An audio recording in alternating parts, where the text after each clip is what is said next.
Back with a stream, and we have something historical happening. It's the Blast playing 1K, 2K against Giselle 54. I'm going to play my tournaments, but I think this is a thing to look at. So I'll be doing commentary for the next half hour. Maybe longer if people like it, and shorter if people don't like it. We have a ton of PLO tournaments coming up today. I'm pretty excited. Man, life has been great. Working on a lot of cool stuff and getting a lot of things done. Tomorrow I go to Copenhagen for the Fashion Week. Show off my great sense of fashion. Tank top galore. I have a different color for every day. Now, to be more serious and frank with you, it's very hot here, so not too bad to wear a tank top. If you guys have any questions, this would be the best time to ask them.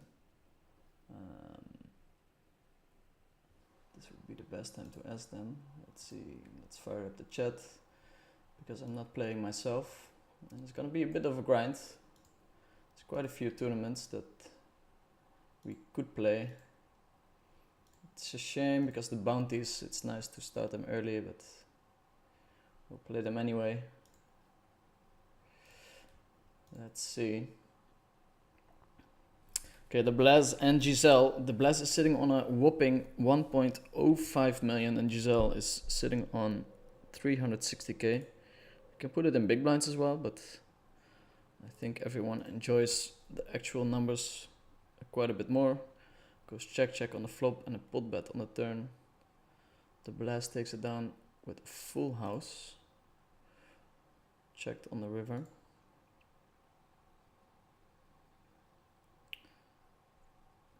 Open and call. This is for a smaller size. Interesting.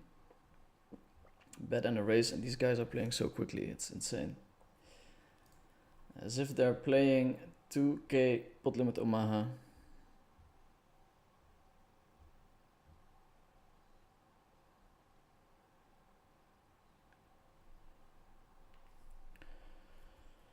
Open, a c-bet and a raise and a check. Doesn't seem like a super strong line, but he finds the check call.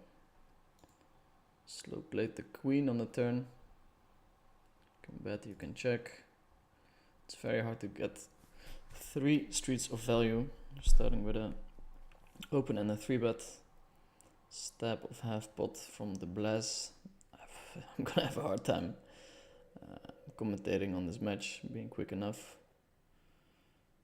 Checked through with the top 2 pair on the flop, I think, 10-7.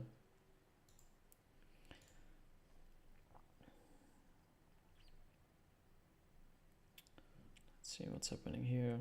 Blaz finds the check fold.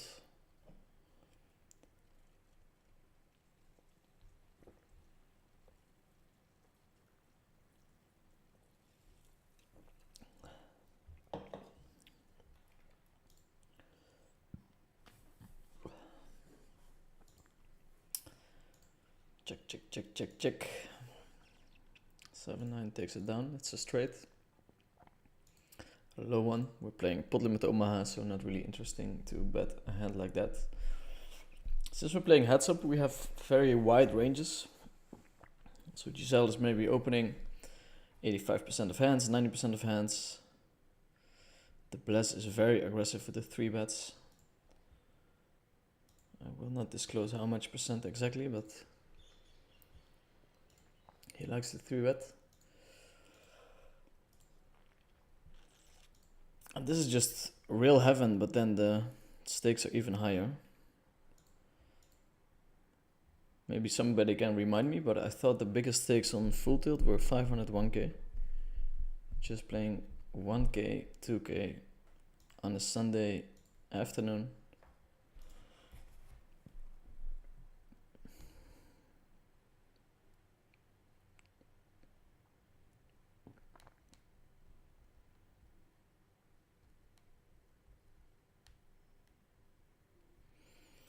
Taking it down with the queens.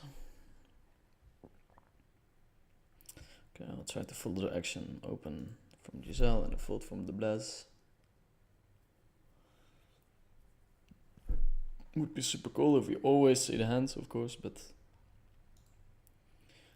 it's nice for the spectators, but not so nice for the people that are playing. Check on the flop. Check on the turn and a check call against the small size. The Blaise continues betting. Takes it down. As I said, we're opening maybe 90% from the button here. Seeing a lead from the Blaise, which is not really something the solver does at those stacks, I think. If it does at a very low frequency. Blaise did have the aces. With an open-ended straight draw. We see an open and a 3-bet, ace 5-3. Looks good for the 3-better, but we actually check on this flop quite a bit. Now Giselle goes for 1/3 and we see the snap raise. It's like the speed the Blaise clicks with is kind of insane. So Giselle had a pair of aces and a 10 high flush draw, decided to check the river. It's a nice bluff catching combo.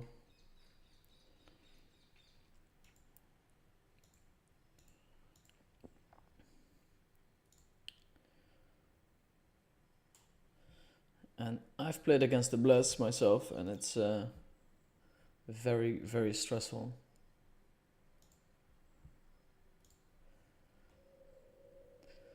Mordo is saying, hey Dirk, hope you've been well. Yeah man, I'm feeling fantastic. Ticket app is saying, knallen success, lucky mustache today.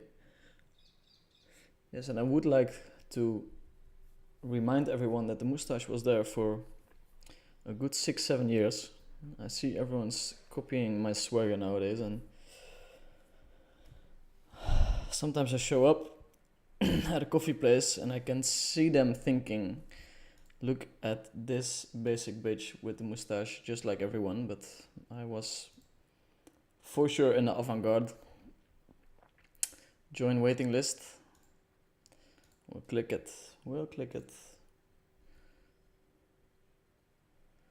Hello, good luck today. How was your week? Helmut Smutovs. My week was incredible. I had a lot of action, online poker. So nice to grind and play a bit. I'm going to Copenhagen tomorrow. Also pretty excited about. And yeah, streaming. It's always nice. Let's see. I got a lot of things done as well. Got my teeth fixed. There was still a piece of tooth in my mouth from my wisdom tooth extraction. That was really painful, so happy we got that one out. I went to the hairdresser, getting ready for the fashion week. I did a bunch of stuff behind the curtains, some business opportunities that I'm looking into. The Blaise blasting with the straight. $1 million in his stack. Super crazy. Feel free to ask any questions that you guys would like to know. So the schedule for the next week is very hectic.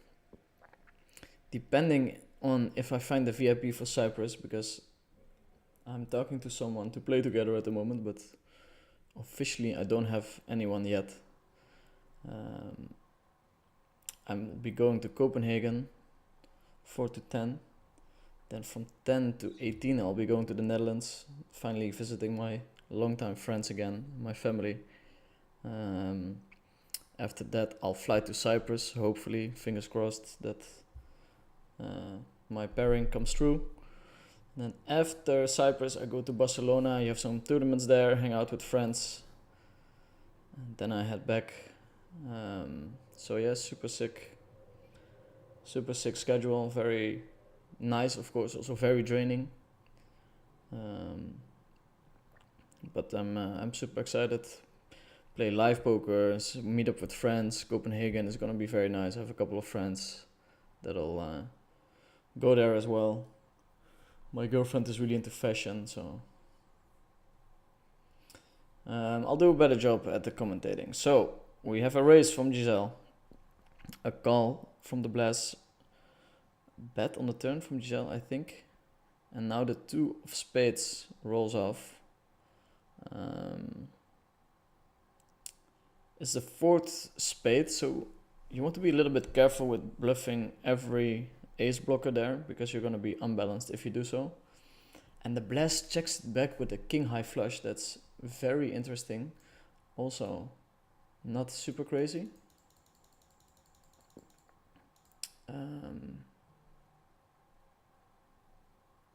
Also not super crazy, because the check is super polarizing. Wow, these guys are playing so quickly. Open, 3-bet. Ace, queen, 5. We're going to see 100% c-bet from the Blast here, and a call from Omaha for rolls. You would think that these guys are giving away a couple of timing tells, but if they do, they both are.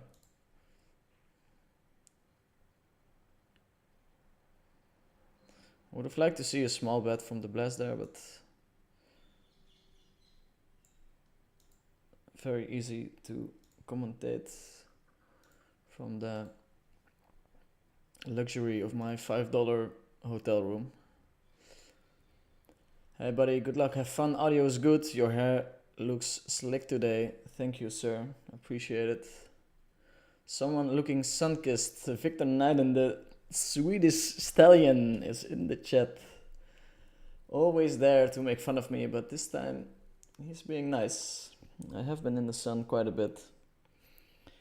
I'm a bit orange reddish on the stream, but hopefully we'll go to a more chocolatey flavor after. TMG Poker Copenhagen Copangan, or as they like to say in Brazil, Copenhagen. Florian is asking how was Cyprus. Well, Cyprus, I still have to go there, so I will let you know after. Probably some videos being taped there. What are your plans in Copenhagen? Any fancy meals lined up? This is a question from Donderdag. Potentially yes. But I have to say, like the meals, the fancy meals where you sit down for 4, 5, 6 hours, I've done a couple of them, and I'm more a fan of just very good food, good products. No tomatoes in 26 ways, that kind of stuff. So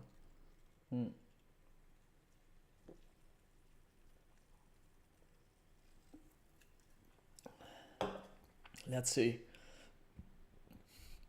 So yeah, we have some meals lined up. I don't know the restaurants. It's my girlfriend who's taking care of it.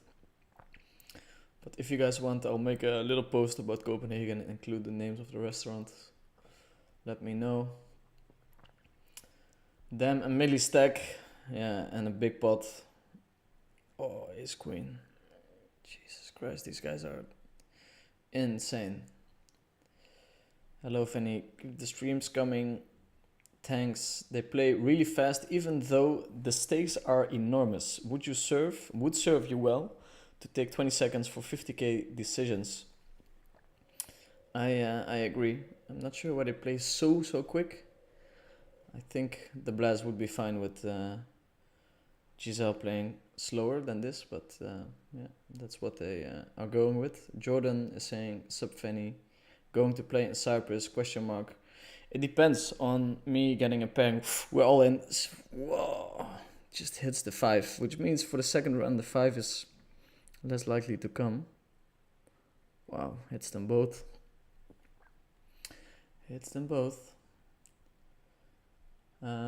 I'll play in Cyprus if I am linked up with a VIP, but for now I'm in talks with someone, but it's not official yet.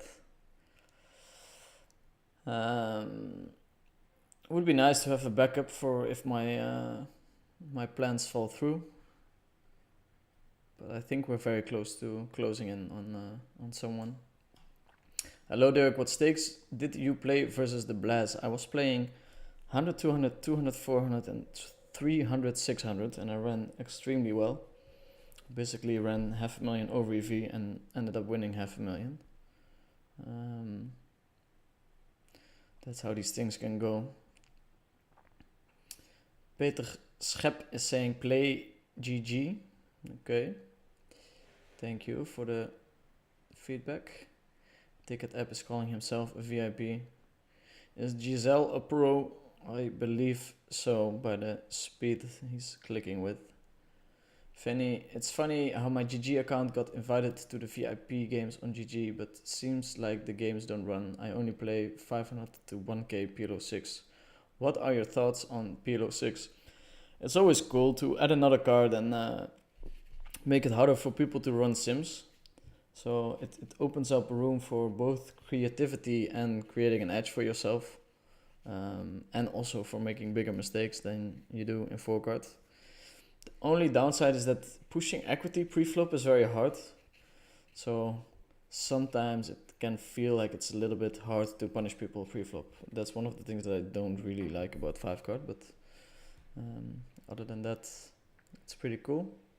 I haven't played much. Who's the most advantaged player here in the heads of Vinny? Or is this just an ego battle? Well, the common opinion is that the 4 goes for the bluff, ace 9 calls it down. I think the most common opinion is that the Blast is the losing player in most of the heads-up matches he's playing. This is not because the Blast is a bad heads-up player. He's a very good heads-up player, but he's playing against the top of the world at all times. The fun part is though that he plays such an orthodox style that people are having a very hard time adjusting to him, and he actually crushed a couple of top 5 heads-up guys in the world, top 10 guys in the world. So it's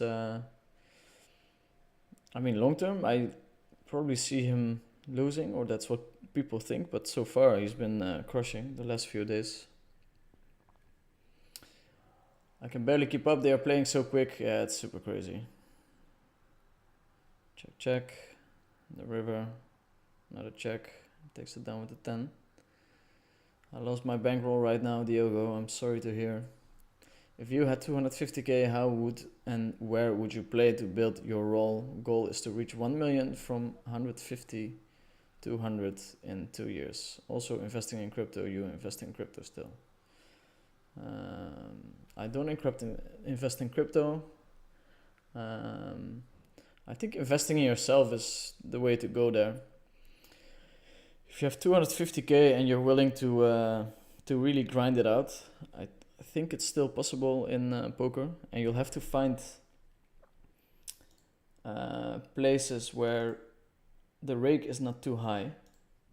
It's very important in terms of trying to become a winning player. So, for instance, on coin poker high stakes, the rake is doable. You can actually beat the games.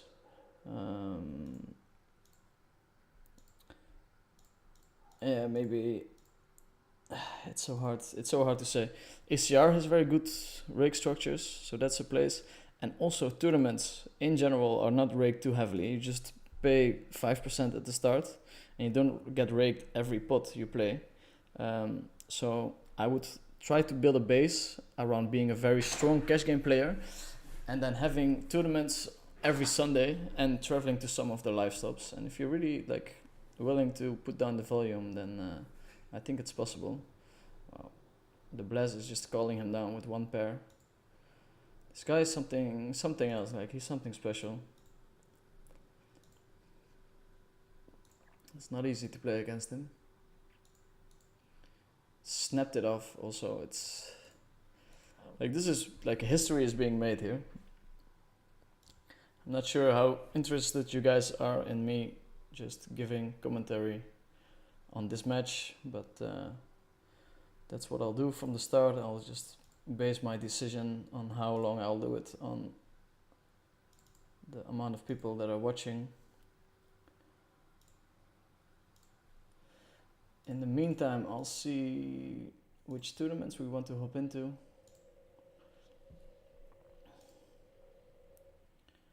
The last opening. Got a fold from Giselle. 1.2 million.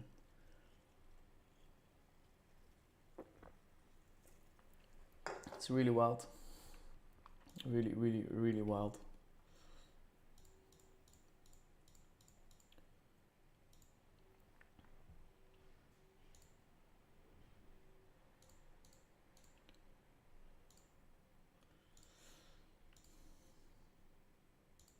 I actually had a couple of good poker sessions last week, which is very nice. Racket Rune is asking, is the blast Jared Blesnik? Yes, sir. Ticket app is speculating is Giselle Omaforos. Not sure. Go to Pluto. Yeah, I agree. Pluto, Victor, this is a place in Denmark, I guess. Yeah, I agree. Living in Copenhagen myself, never been to one of those restaurants myself and won't. Okay, yeah, it's nice to try it if the money is there, but usually it's a bit stiff and I don't know. Do you think it's true that nobody has beaten the Blaz at Heads Up PLO in the last 10 to 15 years? That's what he's claiming himself. It's not true. I'm one of the lucky ones that managed to edge out the win against him. For Cyprus, do they check somehow if you are a VIP or a pro? Yes, of course. I think the system they use is that they have a jury or a committee of 3 people and they just vote. Whenever you get 2 votes for yes, you'll be in on the side that you applied for. I feel like drinks one evening I can recommend 1556 bar. It's almost like an Alice in Wonderland experience where a whole new world opens up when you enter. Okay. Would you sit them at 1k, 2k? I wouldn't. I really like to take a big chunk of the action when I'm playing. And this is just, it's too high, man. Like, yeah, I wouldn't feel super comfortable. Maybe I have played 1k, 2k probably, but only on a few occasions. And he's really the kind of guy you can lose 1 million against, 2 million against very quickly. So at the moment, I'm not super liquid, so that would be a no for me. Vinny had a fun time the other night, got absolutely wasted and won 2,000 big blinds at 2-2 PLO. Yeah, that's one of those great stories. I have a couple of drinking stories that went the other way, but congratulations. Can you recommend what site or trainer is best for upping the PLO game? So I'm using Vision because I'm used to it, but PLO Mastermind has a similar product. And actually, lately I have been looking into Mastermind a little bit more, and it seems like they have a better product than Vision. But I'm just very used to Vision, so that's what I use. Where do we apply for coaching from the GOAT? You can apply in the chat, and the going rate is 2k an hour. Shrew Milk is saying, I'm here for it. Can you go into a bit more detail talking about Blaz unorthodox style?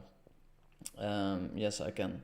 So, in general, when we're playing heads up, we're opening 90% of the button in this kind of rake structure, and then our opponent three bets usually between 16 and 20%, something along those lines. The Blaz 3 bets at least twice of those suggested numbers. So what does that mean? For sure, he's 3 betting too much, according to what would be balanced.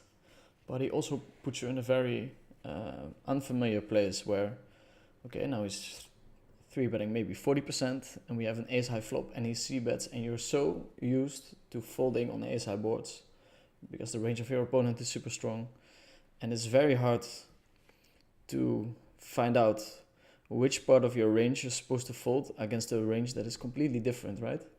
So now he's got double the amount of hands. he's adding 20% to his 3-betting range, mostly weekends, because he's also 3-betting the 20% that's strong. And it's very hard to, on the spot, come up with a tactic that works well against it. And this is the fun part. If you study solvers a lot, you become very good against players that are very good and balanced, but then whenever an enigma like the blast shows up, it's very hard to break out of the solver. So I think there's some guys that are very solver focused and are, for that reason, struggling a lot to play against them. Hey, my main man, been missing you live. Yeah, I'm here. We have 190 people tuning in, seemingly very popular. Yeah, I'll just keep doing it as long as the numbers go up, and when they dip down a little bit, I'll fire up some tournaments. I think this is history in the making, like one of the sickest sessions ever, probably. These stakes are not often played.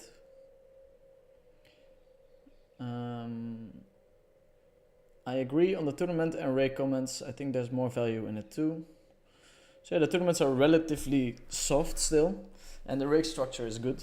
In the last few years, poker sites have really been trying to find a balance between attracting losing players so that there's a game running, but at the same time extracting money from all the players that are playing. So before on PokerStars, there was just so much money in the market that PokerStars didn't really care enough about raking the games at a rate that would allow players to keep on playing, but also maximize their income. Nowadays, poker sites got a little bit smarter, and for that reason, the rake is higher. They found out that as long as you attract a player that's bad enough to beat the rake, people will play. So you have to be smart, find low rake structures, and tournaments are definitely up there. On GG, my win rate is 1 to 2 big blinds, rake is about 10 big blinds, rake back can reach as high as 70 to 75% if you hit leaderboards every day, but will eventually drop down to 50% or so if you keep hitting LB. Some of the rags play 510 and 1020 every day with rake back and leaderboards. Seems like they can pull close to, Jesus Christ, that door, close to 600k to 1 million per year. Do you think so? I think the amount of rags that make 600k to 1 million per year on GG on those stakes are probably 1 or 2 guys maximum. So not really a viable plan, I think, but I might be wrong about it. Maybe the games are softer than I think. I haven't played on GG Poker for a while. They got rid of the high stakes, so it's only tournaments on Sunday now. 1020 looks okay, but not really worth it for me. I haven't played 1020 in a long time. 1 second, I'll close my door because my washing machine is taking off.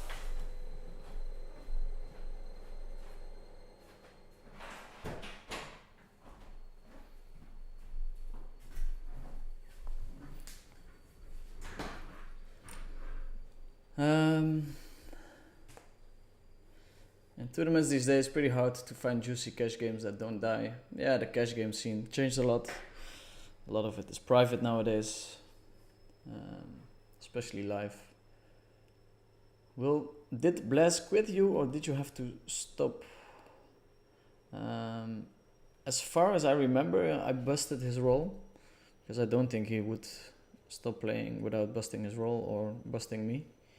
And then he just decided to play against someone else. I'm sure he's up to play. I would love to play him at 20k PLO, 40, maybe 60, but everything above that puts me in a tricky spot liquidity-wise. I play 100k hands per day and can make close to 30k on GG. I think 510 and 1020 rags can double my win rate to at least 60k per month. Okay, he's probably saying he's playing 100k per month. He's making 30k. Man, 30k a month? You're fucking crushing it. Like, please put it in an asset that increases in value over time and you won't have to work a day in your life anymore after a couple of years. Oh my word, queued up to play the Blaz. Yeah, I put myself on a list, but if I'll actually play, we'll figure that out later. Do you play at Holland Casino? For fun and to gamble. The stakes there are usually very, very low. Let's see if I can still late reg this one. I'll late reg the 1k just for fun. Will be a quick one.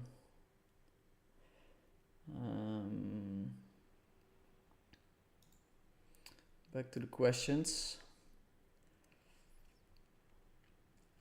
Legend tonight, cash, question mark. If there's cash games, I will hop into them. Great answer. Can you tell us anything on what your approach was in the heads up without giving anything away? Yeah, I mean, it's kind of hard. I don't think I can. Also, I don't want to put the Blaz on blast, so I'll skip that.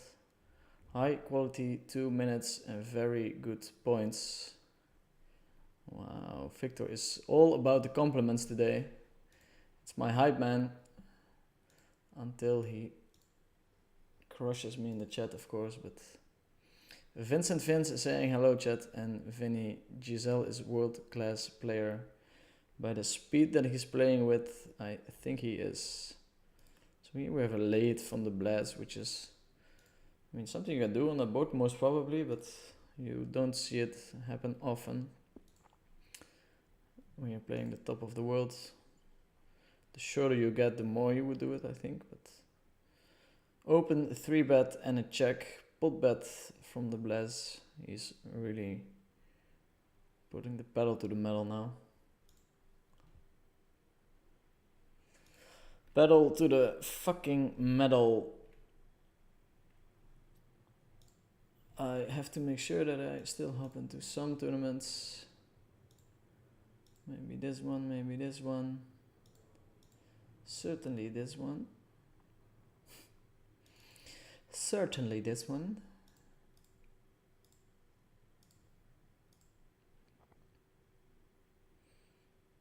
Also this is fun, where whenever Giselle limps, he seems to just click it. Blaz feels a bit like the Victor Blom story. I mean, I think there's a lot of similarities where he's clearly extremely talented. But when Victor Blom decided to take on the top of the world, he was clearly losing long term. I think that's one of the reasons why it's very easy to support the Blaz. It's just nice whenever a guy who's not just crunching the solvers does very well in poker. And today he's having an insane day. Before this match, he crushed another rag for a good 500-600k, if I'm not mistaken. And Giselle is not reloading, so most probably this is the end of his roll. What's likely to happen is that the Blaz will send some money to Giselle.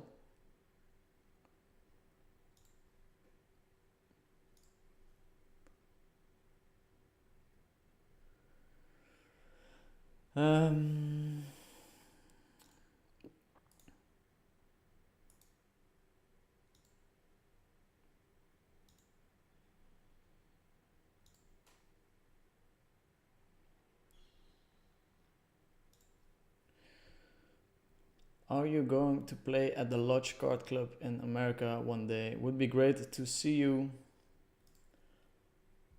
They play cash games high and also low stakes. If they fire up a nice pot limit Omaha game, I'll be there if I'm close to it. It's very hard to make it worth it for me. Like, even if they play a very big 100-200 game, like traveling there, change of time zone, maybe not getting a seat because you're a pro. It's very hard to make it worth it for me. Victor Naiden is saying, Voodoo Dan, washing clothes 7 days a week and at the same time trying to save the world. Well, it's actually me preparing for the Denmark trip. Great, washing clothes a good, let's say, 14-15 hours before I'm leaving. We'll pack them up nicely.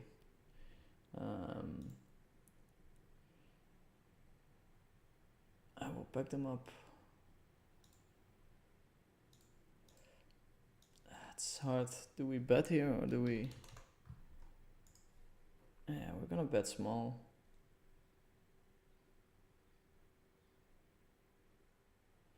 I think we have to call if he raises. 6-8, of course, comes to mind.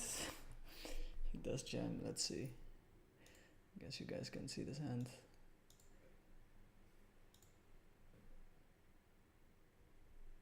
He does have 6-8. Quick.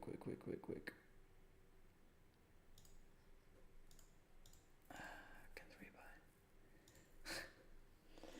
Can't rebuy. Okay, first bust off camera. That's okay. Now we can focus on the match a bit. Giselle sitting on 33 big blinds at the moment.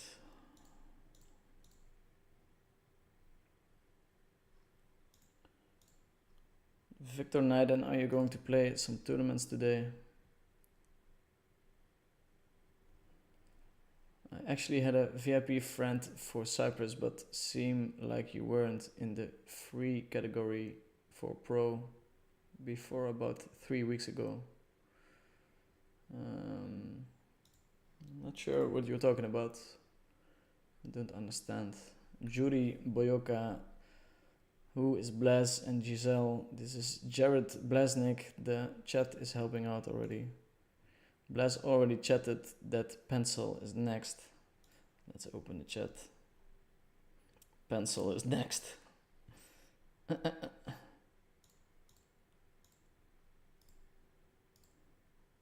How epic would that be, right?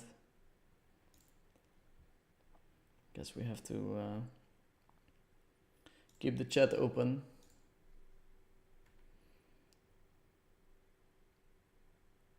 Which valuta is this? They're playing with Tether, so it's 1-to-1 with dollars. Giselle is Elon Musk. I like that ID. Most probably not accurate, but I like it anyway.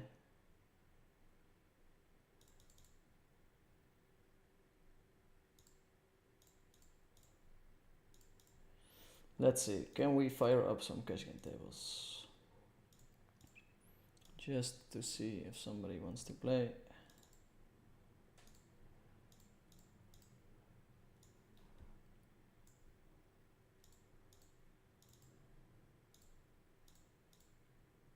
Keep them in the background while these fucking studs battle it out. Oh.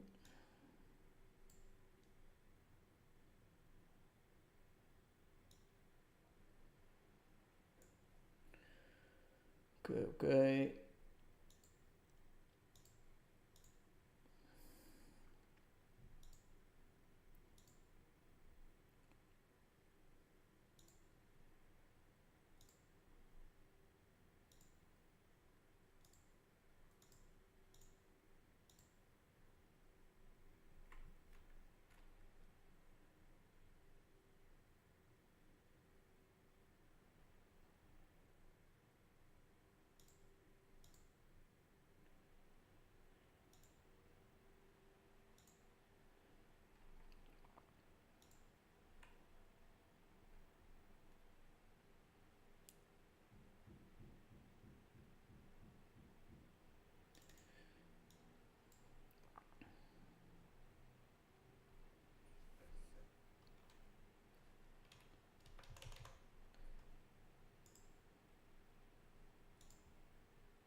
I have some hands that I have to finish.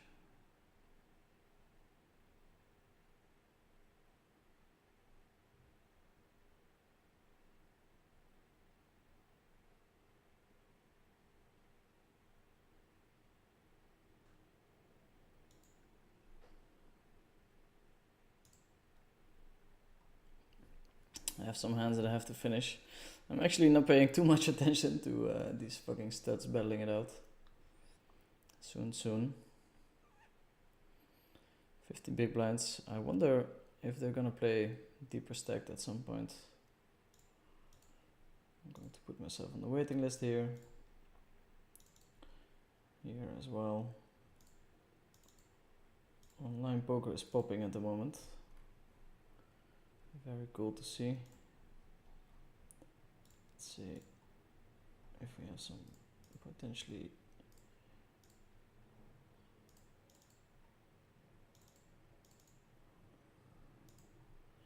heads up tables open. It's Gucci Nike securing the fortress. Fortress. We have a bunch of options when it comes to tournaments. Oof, they're all in. 75% for the blast goes to 0. They run it twice. He's got the best hand. Bings the deuce, so that secures the second all-in. And the way you play whenever you're 37 big blinds deep is way different. If you want to play perfectly or closer to GTO, you're limping a lot and you cannot open nearly as much as you can when you're deeper stacked.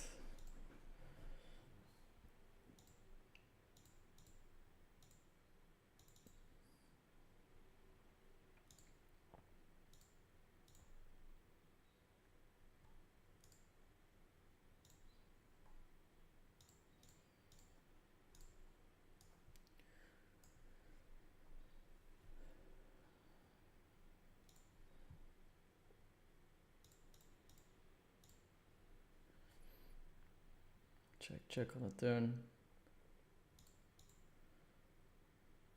The blast takes it down with 2 pair. 2 pow, as the Greenwoods would say it. Having a high energy, a lot of questions stream today, 250 people tuning in. It's very decent. That makes me believe that people want to watch this heads up battle with me. The blast takes down 2 runs. It's a rep against an open ender with a pair. The pair is good on the river. Giselle in the time bank for the rebuy. Pencil next on the list. Buys in for 200k. And this is just insane. From what I think happened today, Pencil already dropped $500,000 against the Blast. He's a very formidable heads-up player, this guy.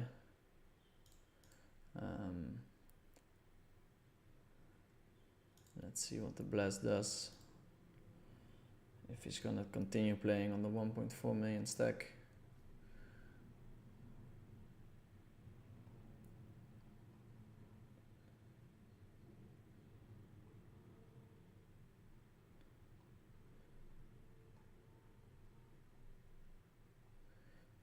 Let's see. A lot of questions.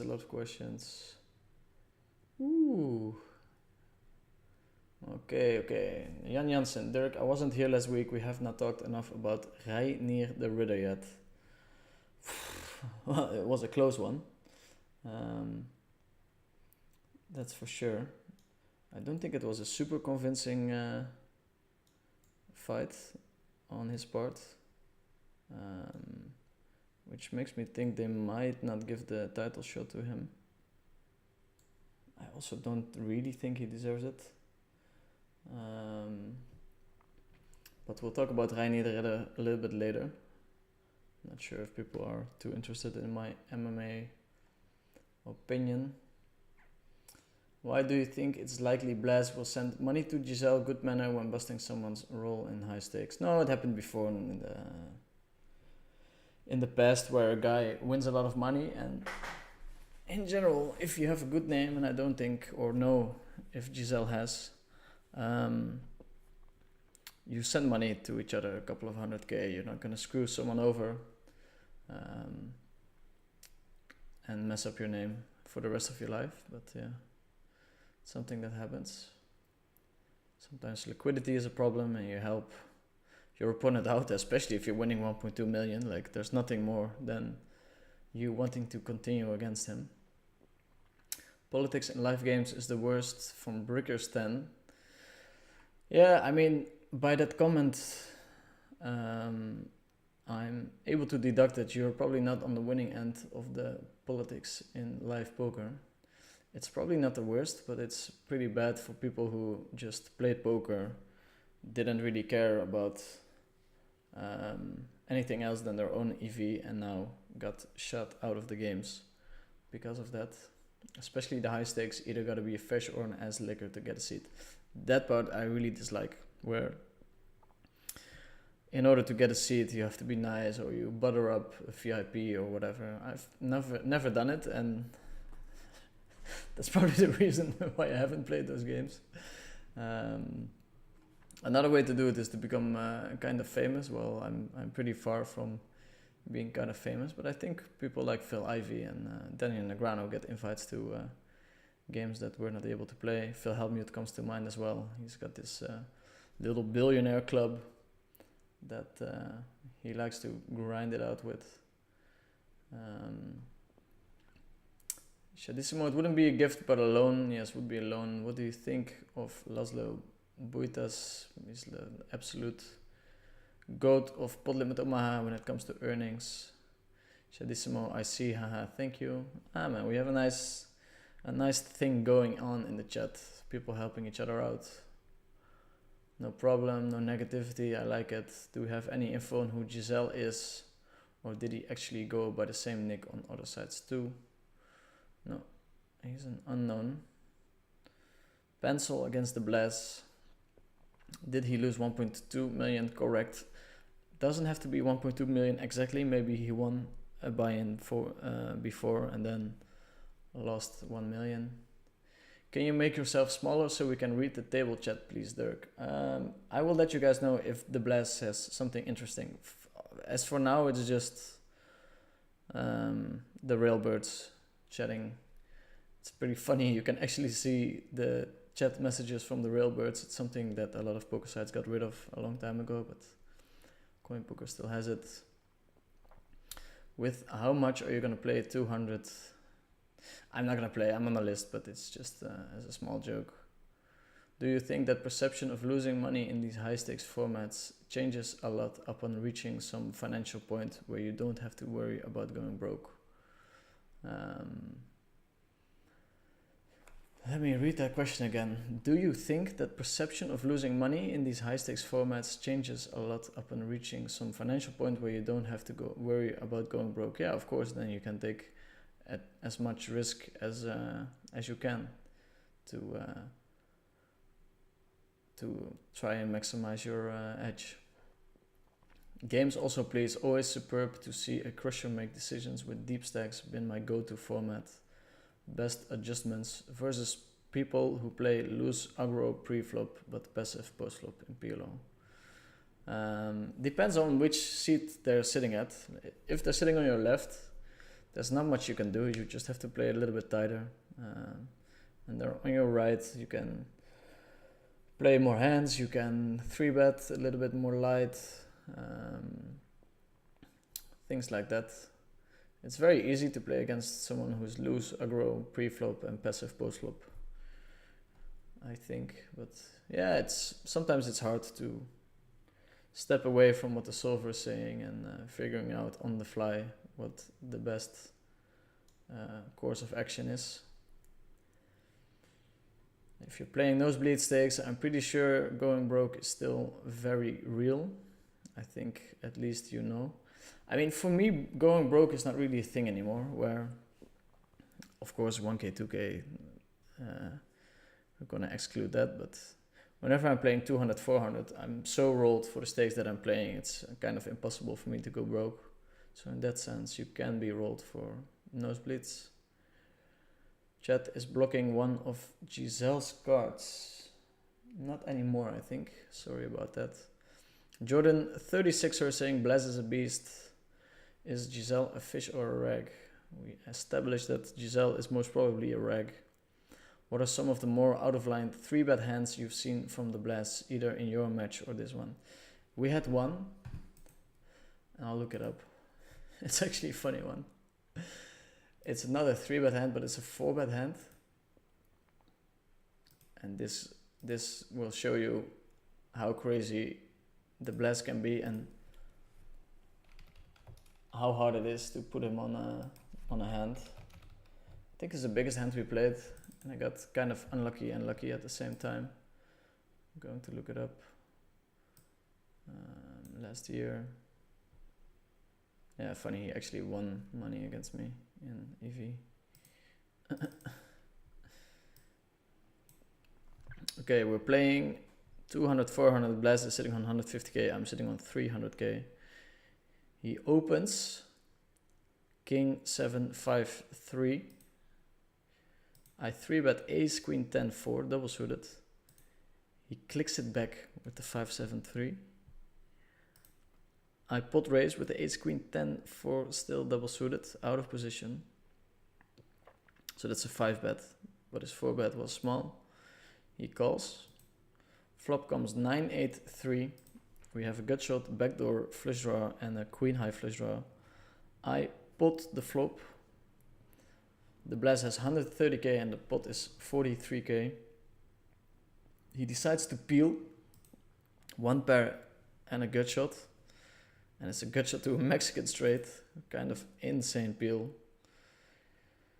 He hits a 5 for 2 pair, and I get the rest of my stack in. He calls it off, and I bink a jack on the river to take the first run, and then the second run, I don't even realize that I have the gut shot to the lower straight, or at least didn't fully process when it landed. So the deuce lands for the low straight, and I take down a 300k pot.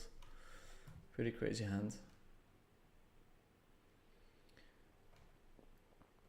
Will Jungle Man ever play you still? I have been chatting to Jungle, and he seems very down to play, which is super gangster. It's very cool, and I think it will be nice for poker to have a little spectacle to look at. So yeah, we're gonna do that. I mean, we have an insane spectacle going on right here. It's pencil arms against the Blast, and pencil arms goes all in, or at least kind of all in. They're both stacking off. Wow, 2 pair with the gut shot and the flush draw. Pencil has the set. We're going to look into this hand. It's a 540k pot. And now we're deep stacked, and we're going to see a $1 million pot most probably, if these guys keep on playing. I'm going to replay this hand, see how it went. Oh, that's funny. The Blast went away.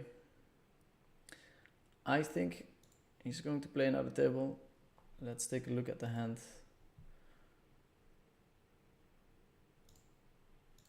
Let's do that one more time. Let me know in the chat if you guys see another table being fired up. Raise, call. This is the wrong hand. Very well done, Mr. Vinny Vidi.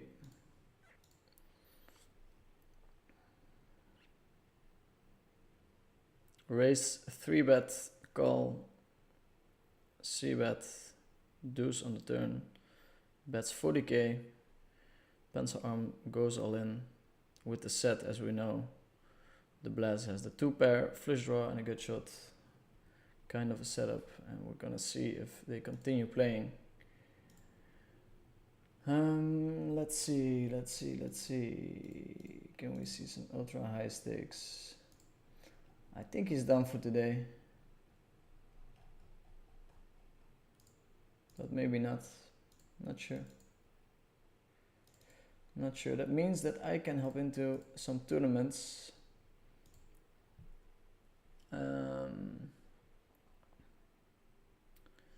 Reasonable stakes. Looks like you will be tagged in soon. Jump in Tobbe. Still too high for me. This is the legendary Tobias Berglund. Sick grinder has been a bit of an upswing lately. Any more hand reviews lined up with Kaki T? No, but maybe I'll do some by myself. People seem to enjoy that one. What do you think about Will Kassouf? Yeah, super annoying guy. Like, must have been bullied quite a bit when he was young, because I don't think anyone that had a nice childhood would end up bullying other people at the table so much. And I really think he's a bully at the table, and it's terrible experience for people that play for fun, time banking, taking up all this time. It's just super annoying. Okay, we're joining in on some tournaments. Double check if Blaise is online. I think he's done for now.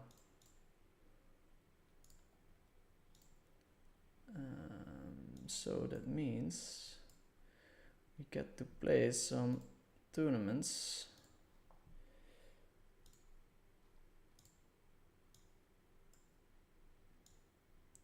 Okay, starting with a couple of premiums. We also have the 2K on Coin Poker. Bear with me, I'm going to fix the setup, do the questions, and then get to grinding. Ooh, this one is looking extra raggy. Sign me up, baby. Okay. He bets into us. We have a net flush draw, so we're not going anywhere. This is the $500 Omaholic.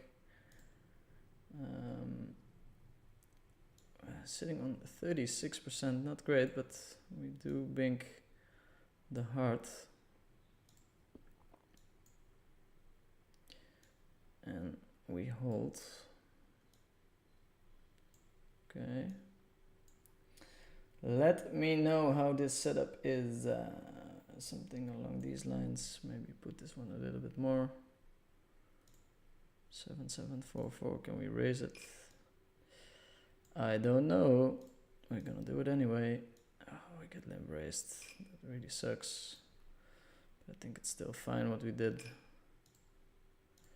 Here we fold, and of course we have an easy fold on this flop. Would be a nice hand to look up. A surprising check. Jochi waited for me when I was not on the computer. What a guy, huh? What a guy.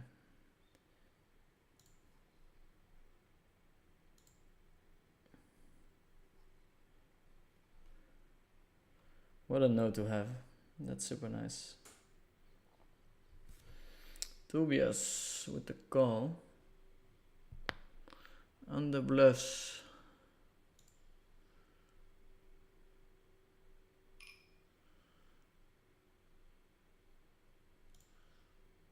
Okay, going to go for a bit of a wild barrel. Can't really fold here, but can't really call.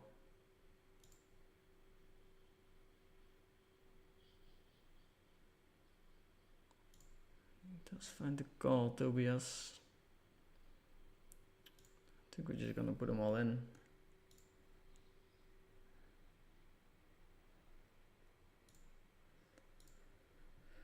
Yeah, I should have bet it bigger to get the small stack in.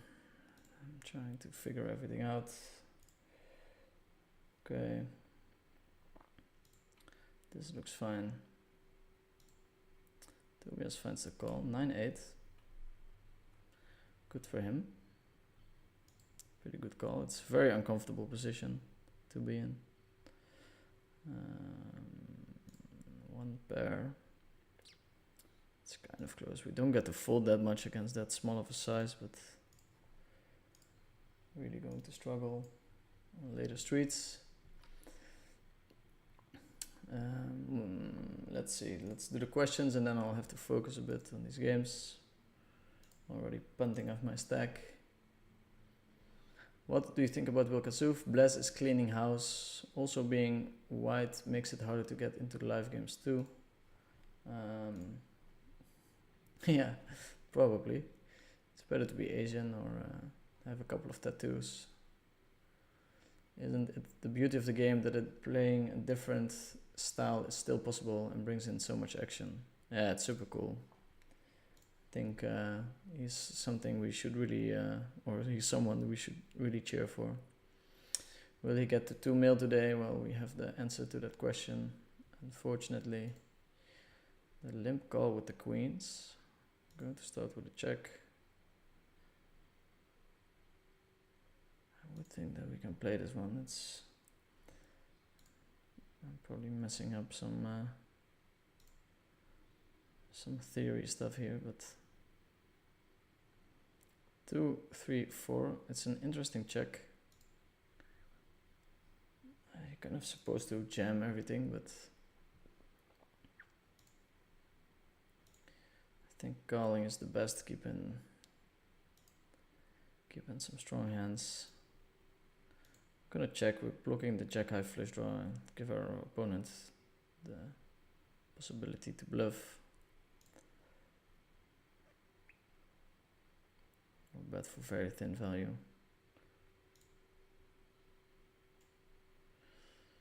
Yeah, everything is on the table here. Going to just call. Don't have to protect our hand per se.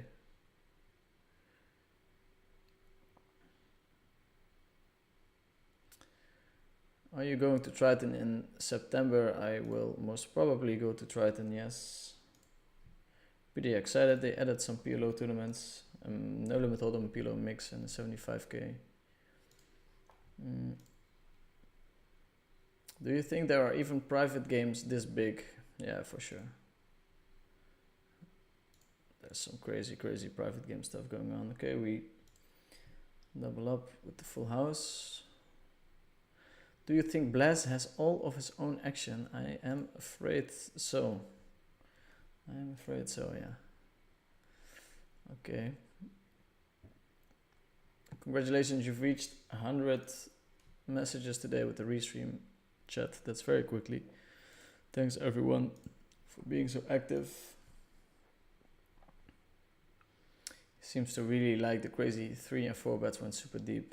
Yes, against me it was when he was very deep. Correcto mundo. Going to start with bet here. Please do another poker truffle vlog on your channel. The last one was brilliant. Thank you so much. More is coming.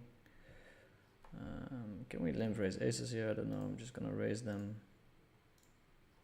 Banking on my opponent's 3 betting enough. And just as we finish our sentence, we have a 3 bet. You have a 3 bet.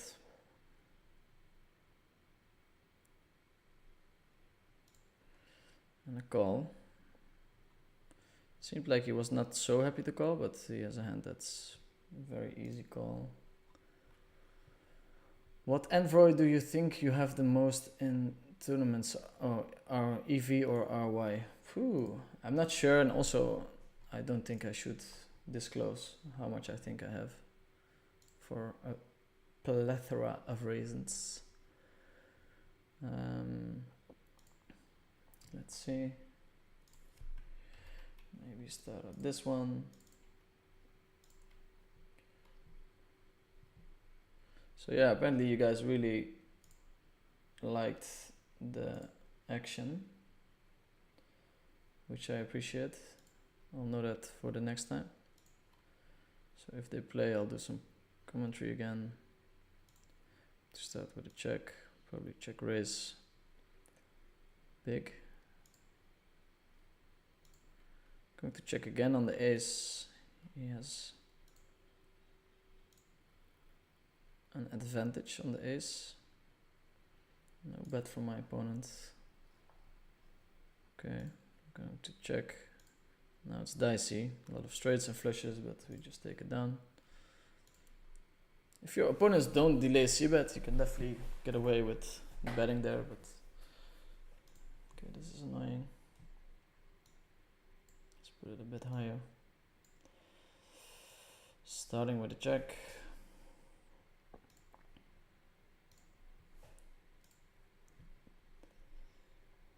Do you consider after Vegas that you are on a downswing, and whenever you lose a chunk of your roll, do you have more motivation to grind? I generally have more motivation to grind after losing a lot of money. When I win money, it really frees my mind, and it feels like I have the ability to take some time off. And whenever I'm losing money, I have to like lock in, grind, and play, which is not necessarily the way you want it, but that's just how I'm wired. I don't consider myself being on a downswing because in terms of buy-ins, it's only very small.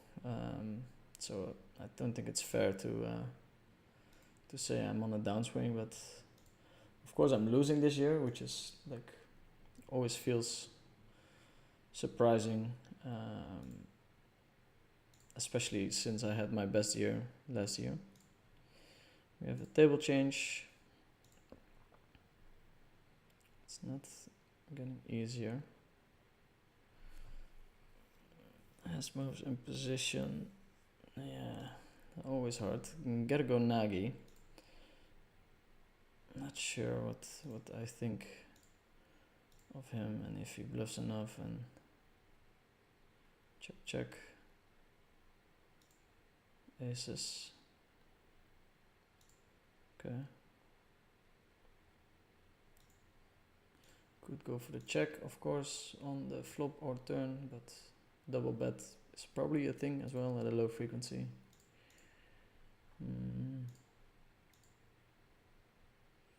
Going to skip the secret KO high roller. It's too late. Let's see, maybe the 5k is running. It's cancelled. It's too bad.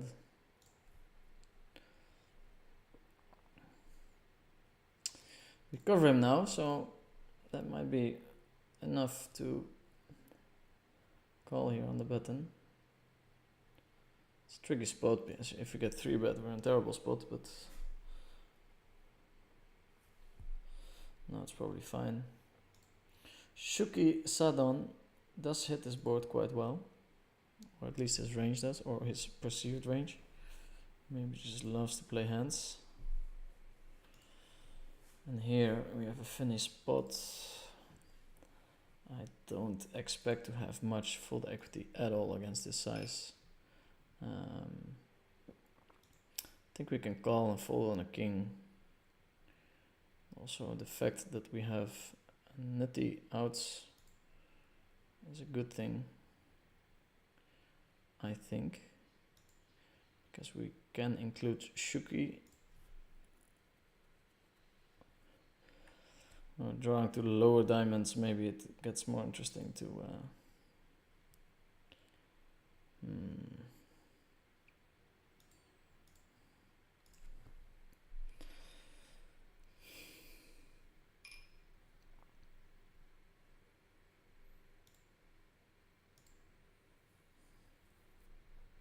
60-40 here.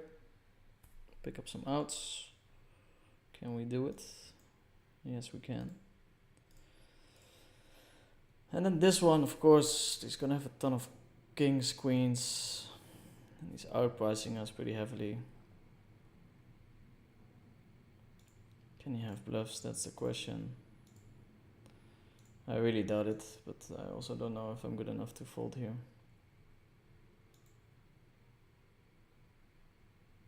Wow, this guy's in terrible shape. Ooh, that's a diamond. So we're allowed to call off wider, but even with the potential bounty, it's tricky. Of course, there's hands that we are in better shape with than against this one, but in general, it's going to be like 25% on average, and he gives us a pretty bad price. But yeah, if you click the call button whenever you think it's close, it's probably good to do it in a bounty tournament.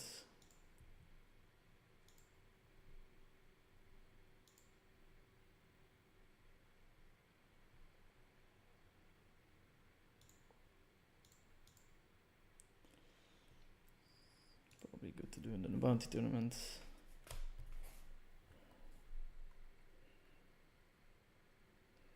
Received some money from Jared. He likes to use me as his piggy bank. Going to check, hopefully take it to showdown. This is why we're like also trying to protect our checking range so that we can get hands like this to showdown, which we can't this time.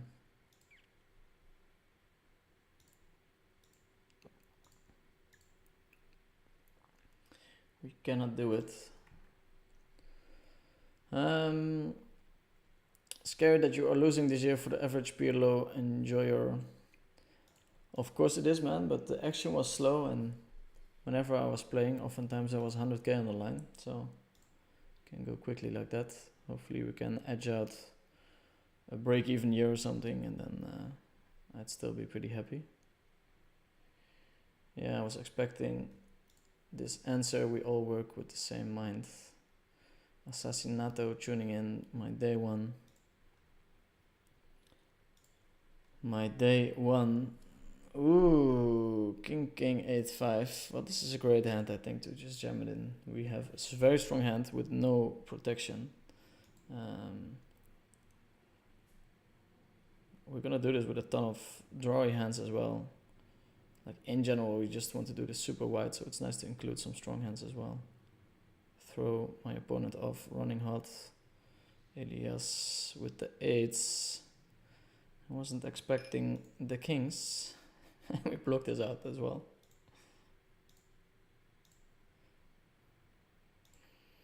A nice cordial thank you.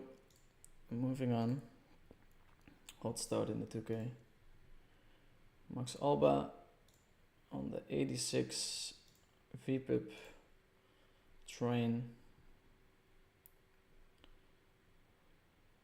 Leading on the ace 8-6. I think there's about a 0% chance he's going to fold there. But he has a lot of outs. Leading with the rep. It's not a terrible hand to lead with.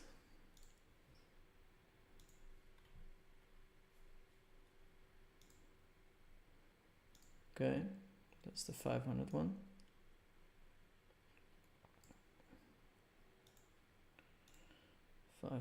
Apparently we had a little bit of a stack because we come back with 17, 18 big blinds. Lucy in the Sky with Diamonds. It's actually the song that was played at my grandfather's funeral. Beautiful song. And on that note, we're going to squeeze the weak kings here. Like, is this the bottom? I have no idea, but this guy is going to stack off so wide, and this guy kind of already told us that he doesn't have a strong hand. Will he throw in the money anyway? It's possible. If he does not, we're printing in the spot. If he does call it off, we're also kind of printing because we're ahead of their ranges, but not pushing much equity, of course. With these side cards, we're all in. Three-way all in. Let's see, Queen, 6-4, 10, 7, 9, 8. So we're slightly ahead by my calculations. We're slightly behind by my calculations right now. And we're slightly behind, but pretty happy with the spot. I close and I will whip up the hand here. See how much equity we had. Which, it's not super relevant, it's more about how much equity we had against their ranges.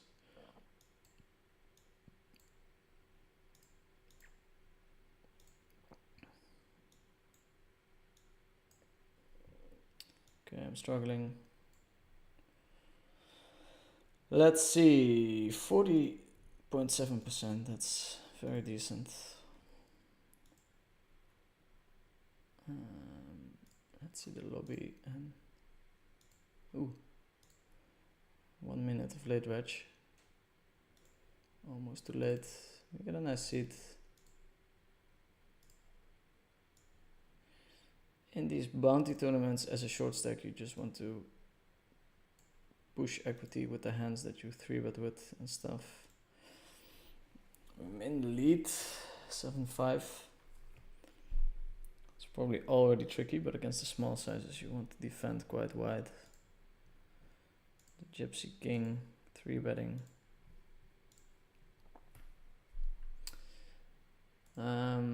So yeah, we're starting with a good amount of people tuning in. Everyone enjoyed the commentary that I did, even though I didn't comment too much on the actual play.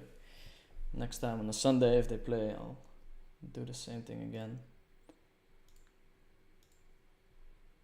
I enjoy watching them play. It's funny. Back in the day, I was railing 5-10 no limit hold'em, and every time somebody opened for 3.5 big blinds, which was the standard back then, as far as I remember, and someone would call or for 3 big blinds, the pot would be 65% or $65, and I would think, wow, you can buy a PlayStation game with that kind of money. It would like really be crazy to me.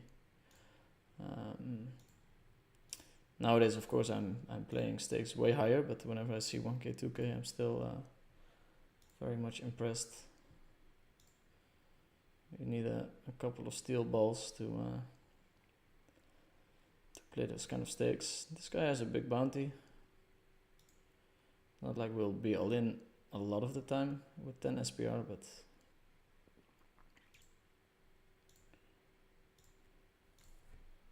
we flop to pair and we basically have no backup, so I think that's a pretty nice hand to put in our checking range. Our opponent decides to bet, we call, open on the bottom left.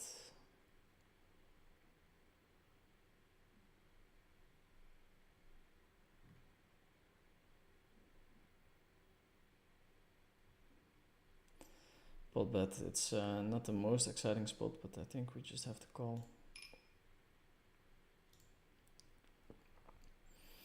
Here we're going to see bet. We river the straight, insane run out, of course.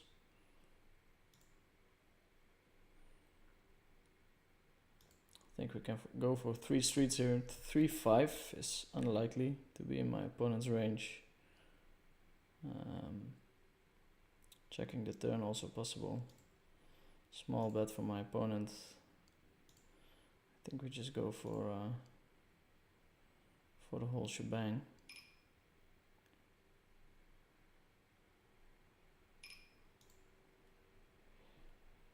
Can we squeeze here?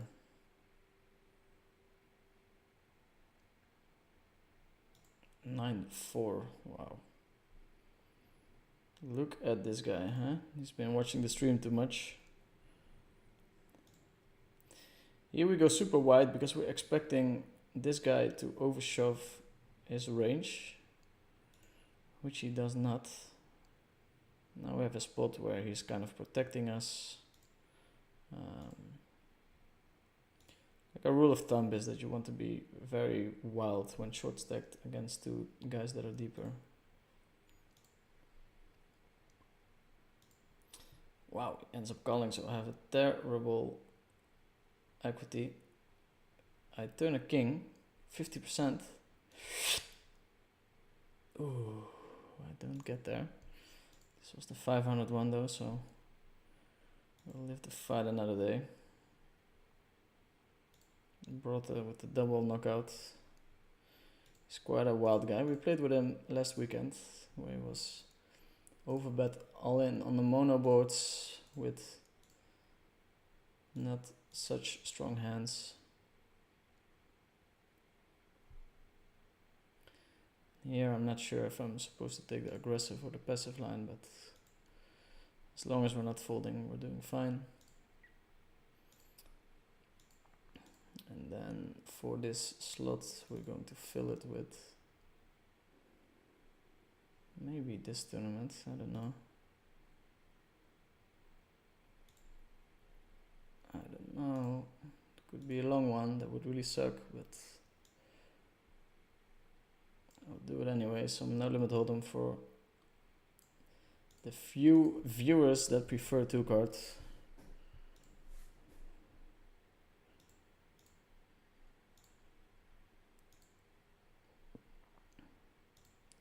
Jehan Rastad with the limp.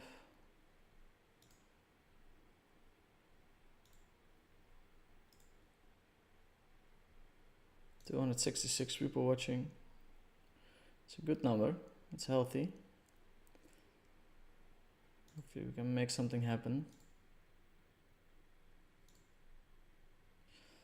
Funny flop. Don't really wanna get it in here, I think. Going to start with a check. Then the turn is a pretty easy bet.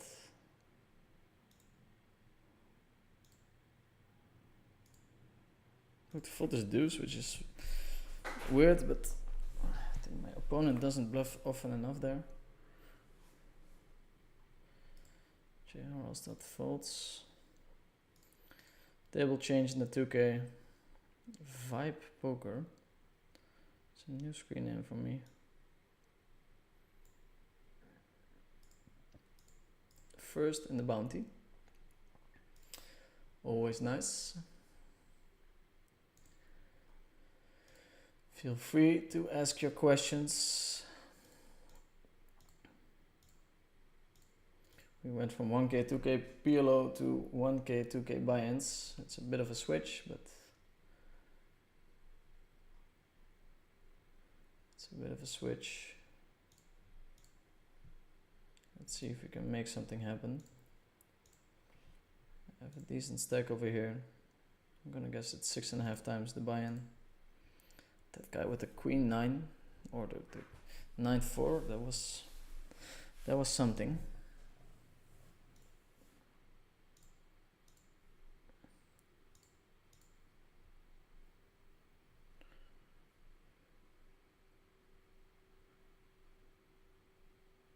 That was something.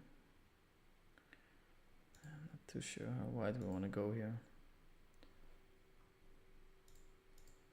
It's probably a little bit too wide. But yeah, I've been enjoying poker a lot, enjoying life. Good luck, good luck, you're the best. Full love, no homo. I think nowadays you don't have to say it anymore, but not sure. Not too sure. I still have a pizza waiting for me in the kitchen. My favorite salami.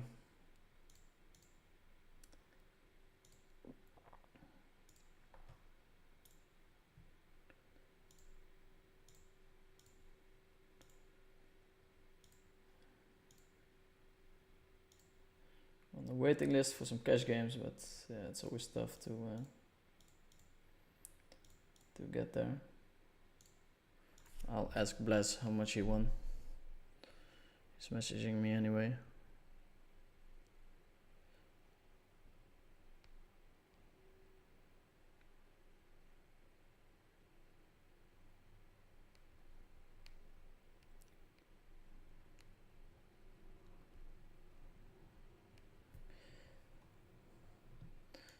To open ace queen.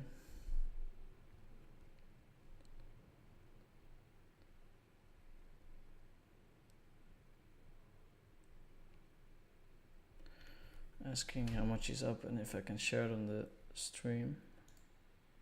This must be close. I think I have to look this one up because I don't know the answer. That stack that people start opening very tight, so I think we get to fold a little bit more, but very hard to nail those pre-flop ranges. Very dynamic. Surprisingly player dependent.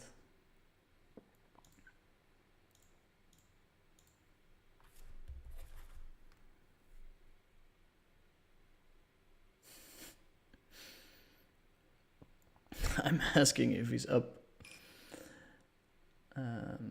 And the first response is no clue.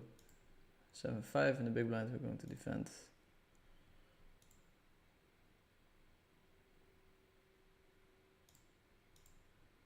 Going to hunt for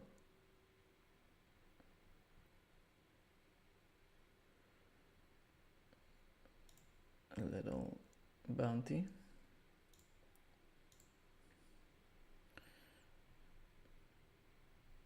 Not sure if I can share because he didn't really specifically set it. Okay, that's a very good turn. I think we're just gonna ram it in. It's a very vulnerable hand, of course. Same with this one.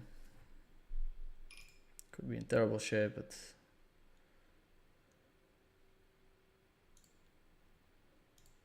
could also just be flipping. That's what we are.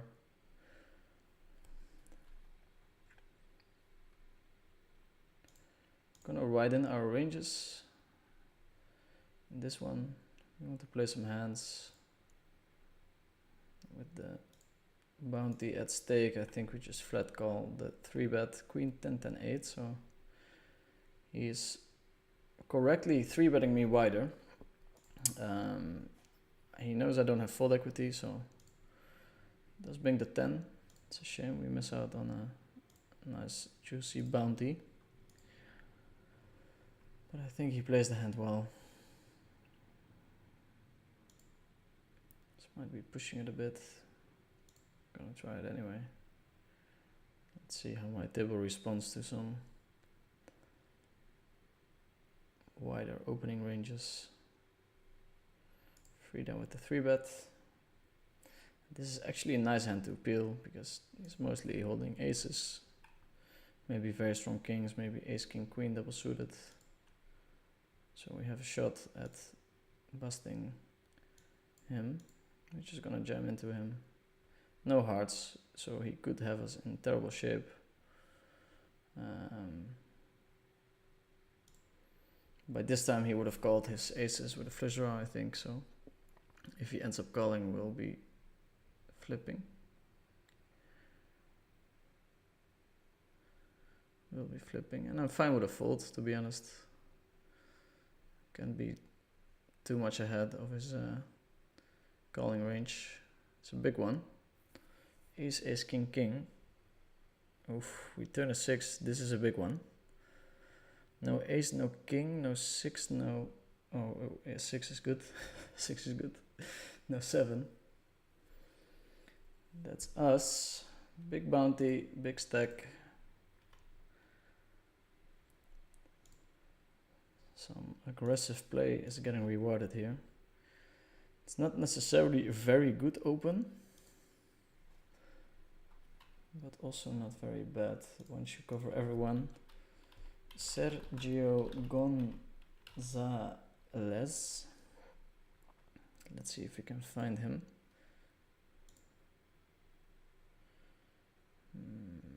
Can I open here? Going to make a tight fold. Tough opponents. Sergio Gonzalez poker. Let's see if that's the one that I think it is. Yes, it is. He won the 100k in Jeju. Formidable opponent.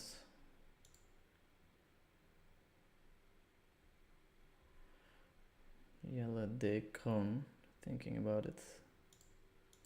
We have elite with a huge bounty.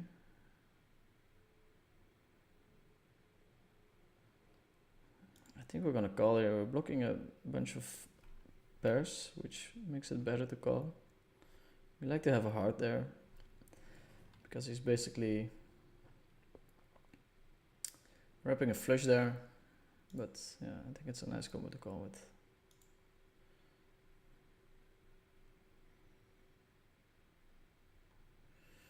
Here we turn the straight.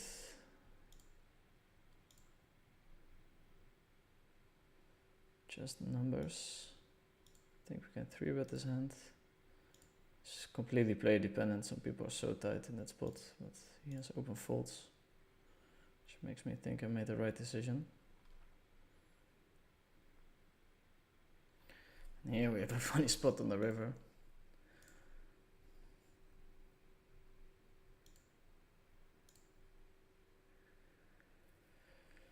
Yeah, I think just spot betting is the way to go.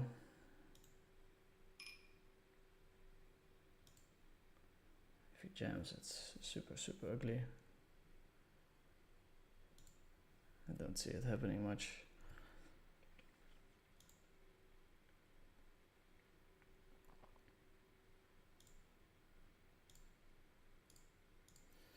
I usually don't fuck around with the overbet too much. Going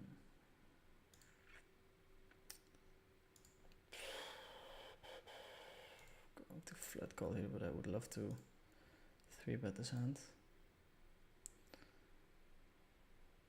Oh, big bet. I think against the big bet we mostly flat call. Super quick big bet. It's like I almost think he has aces there most of the time, but I do play around with timings, tells and stuff, but I refuse to fold the top of my range.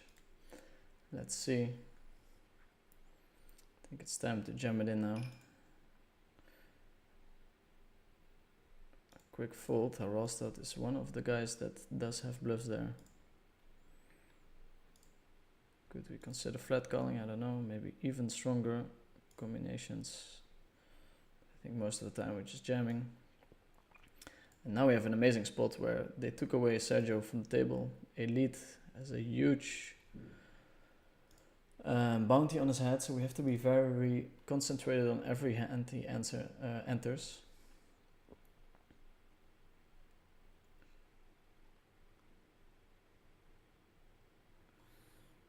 What's your BB100 versus Blast heads up? Over or under 17? I don't know, man. The way he's playing right now, I don't think anyone can claim he's over 17. He's just wrecking everyone, so I'll try to stay humble and say under. Why fold ace for 10 deuce in position when you're 180 BB deep and open head over 70 BBs? Not sure which hand you're talking about. I will try my best to not do that anymore. Probably because I thought it was a fold. Hi, could you tell me how to find bluffs if you always play multi-way? 3 to 5 opponents with 70% V pips. I mean, if that's the case, then you probably want to just not bluff or bluff only with the like super nutty draws that you have.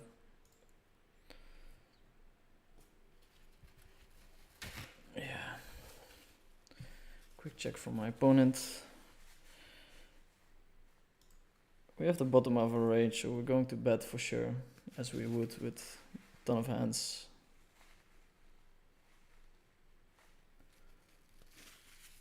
Sometimes it feels like it's very obvious my line, but we want to mix in the bottom of our range together with the check-backed strong hands, the check-backed medium hands that we can bet for value. 11 buy-ins, and always scared that my boy Elite will go for it when we fold, so we have to be careful. Maybe we want to even open. He's only got one. He's got one starting stack and he's got 3,300 in bounties, which means it's like roughly 5 times. So we can stack off 25% wider or something along those lines. It's just a very quick calculation that's sort of on point, but not exactly on point.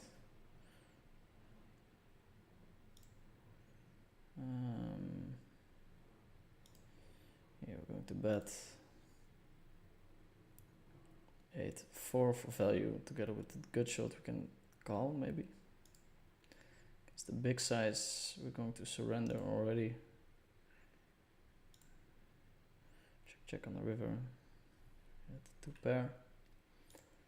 Nice and balanced.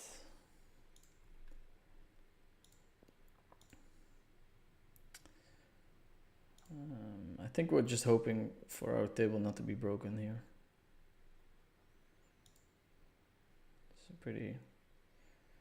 pretty sick spot to have position. A close fold, I think, but could definitely be a call. Blinds are going up.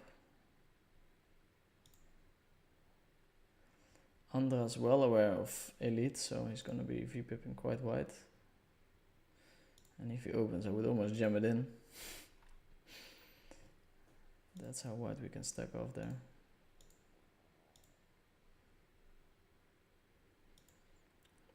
These hands are always undervalued. With someone limping, it's definitely not super nice, but we're blocking all the limp raises and putting those hands in a tough spot. This is our bluff open, I guess. Gonna have a break.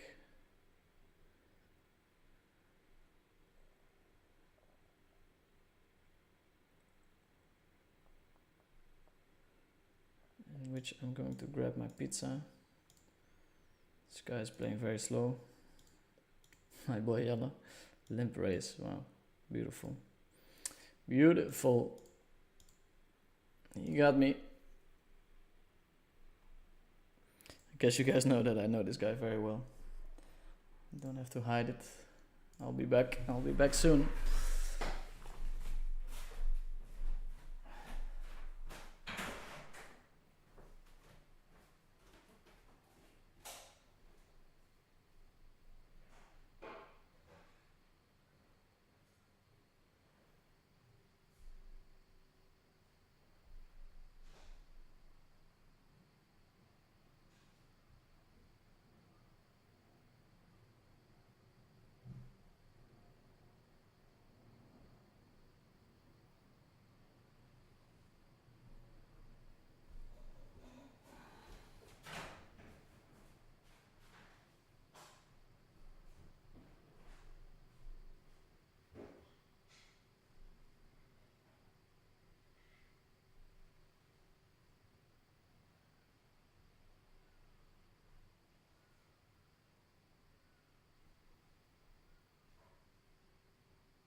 Stand that we have. Everyone running away. Second Coca-Cola of the day. Don't tell my girlfriend. It's that kind of day.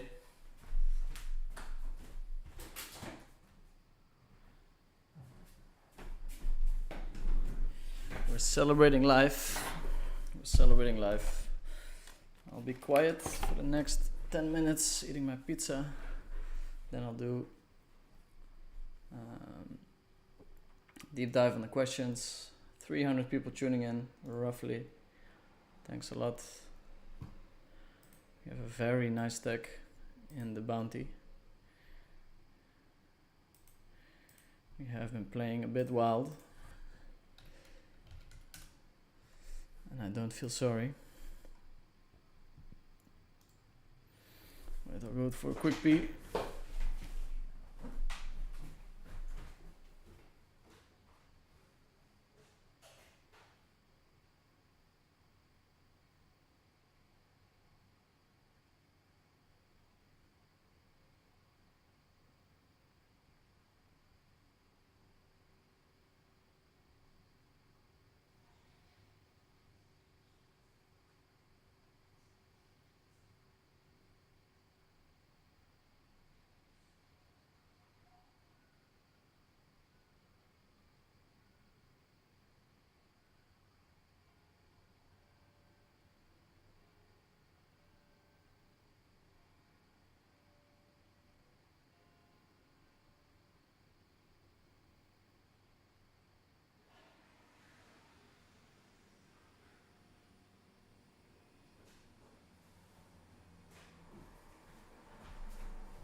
Still have time. Jesus, this break is endless.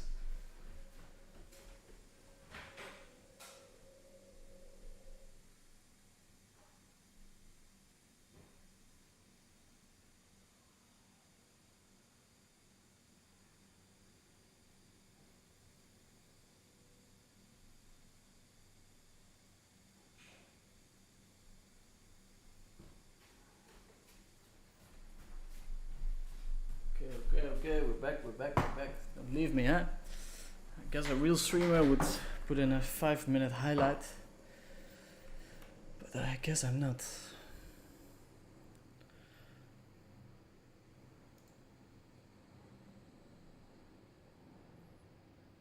Let's start with a limp here. It's a pretty strong hand, but pretty bad when we open and get 3-bet. Andres might be too late to be back from his break.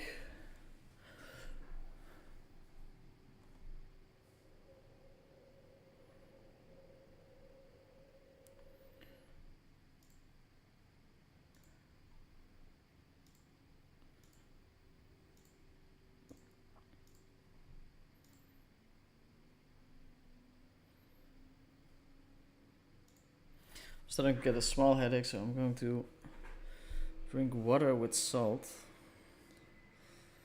A little experiment with the Veni Vidi.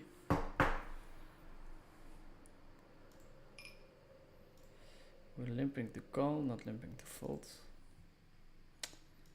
Actually, might have to stack off on a flop like this. Sucks that people are so fucking tight. 9% open. Going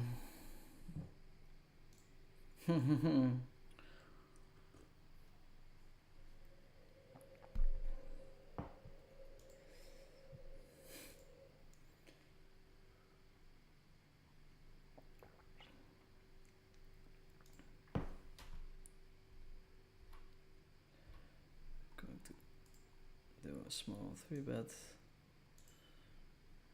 Here I'm going to go all in.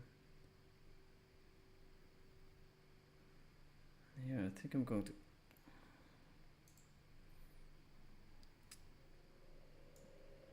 just go to fold. I hate it. I hate to do it, but this is just a super tight guy. So if he's way more aggressive, then maybe we want to get in the mix. But I just don't think he has the player profile to do it against.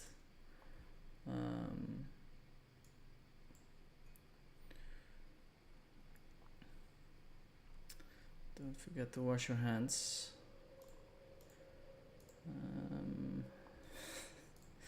No comment. No comment.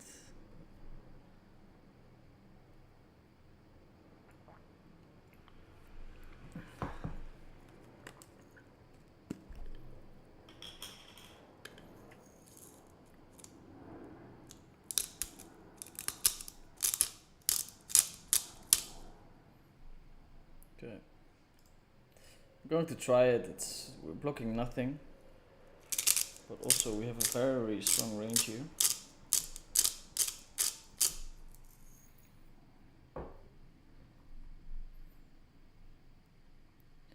Going to open into elite. The wide variety of hands. Jay Harostad should flat call his hands, I think. Not very strong. Same goes for Andras. He actually has a stack that can hurt me. Yeah, I would love to bluff, but the blockers are not great. I think we need a spade to do it. I'm going to start with a bet. It's nice to pick up the hand here and there. Here, I don't know. I should say that differently. And if he calls, we still have a ton of outs.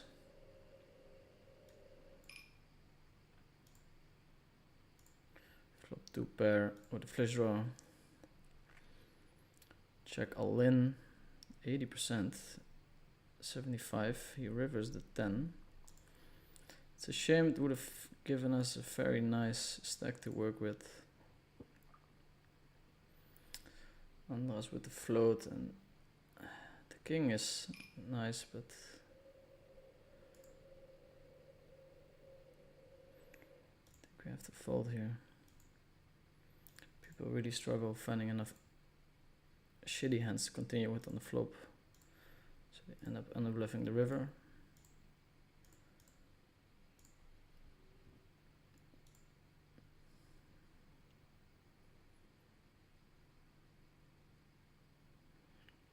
Open call. All the eyes are on elite. I think this kind of hand plays very well as a call, and we don't want to go crazy. Here I'm just going to donk.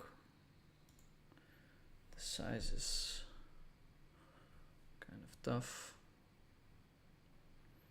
Because 6.4 is a size where elite can open.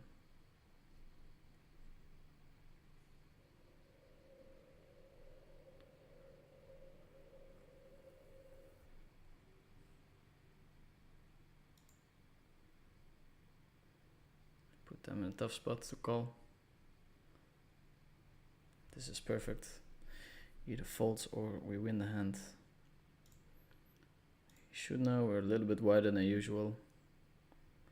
Oof. All in. With a bunch of... Wait, what? 92%? Come on. 4, no way.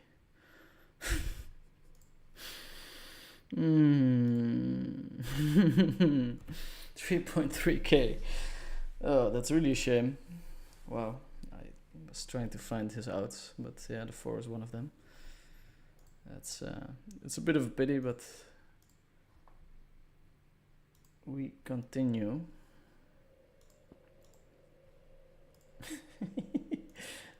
Crazy hand to go all in as well. We're thankful. We remain thankful. Yeah, I'm gonna start with a check. It's very hard to get value from worse hands. We don't really need protection.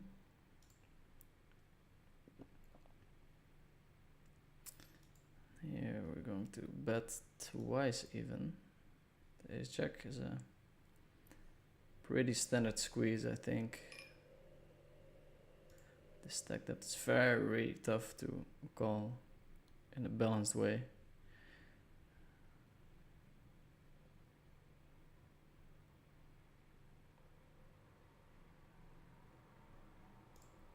I'll do some questions after. Now, first we eat the pizza, then we do some questions. It's gonna be a while. We can call here. This guy is super tight though.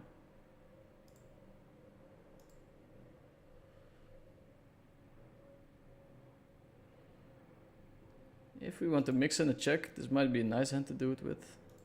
It's terrible that this guy is back.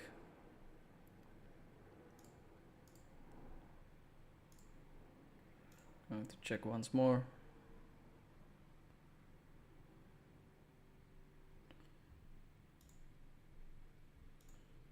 Defend the check back range, and against the big bet, I think flat call is the way to go.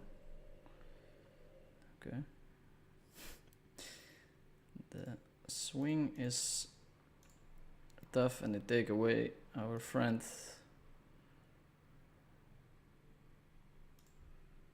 So yeah, this guy.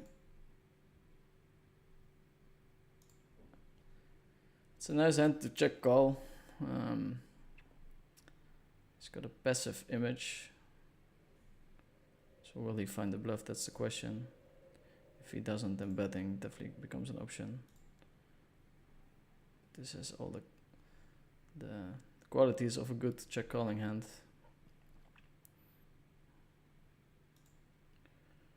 I'll start with the limp. I think we're gonna raise it up. Andras does not have too many strong hands there.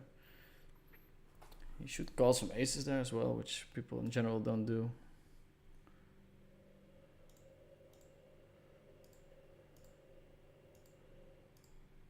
So yeah, we've been running hot, but some pivotal spots we've used up our luck.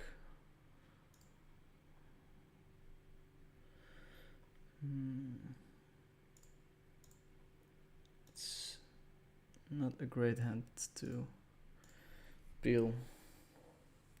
Okay, I'm gonna eat my pizza slicer.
Okay, we're back, baby. Salted water. Check. Go to c-bet this one. Putting a lot of one-paired hands in a very tough spot there. Deuce or check.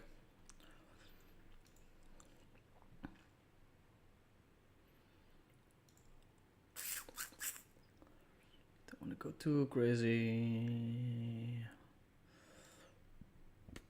I'll fold this one. Here in the Hold'em streets, we need some hands. I'll do some questions.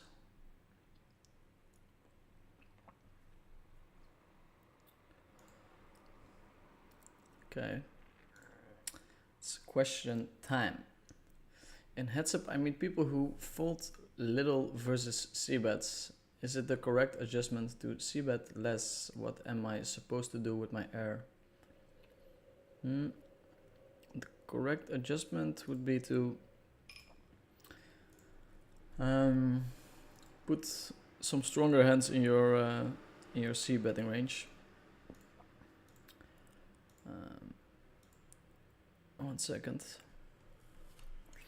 You could also size larger, a little bit less frequent. In general, against people that overcall, you just want to be a little bit more value heavy. Of course, you'll run into trouble if he adjusts, but in general, people who play for fun don't adjust that much to however you're playing. Victor managed to river higher to pair. Do you feel people are balanced on higher stakes with river donk bets? Lower stakes very value heavy, so it's good to overfold even if I got mediocre blockers. Any thoughts? I think in general on low stakes people are just very value heavy, so you can get away with folding most of your bluff catchers. Once you pick up on somebody actually being creative in that line, then you have to start calling your bluff combos as well. Your break-even hero calls. Why fold ace for 10 deuce? Yeah, not sure which one. Oh wait, I scrolled back a little bit. Guess we did that one.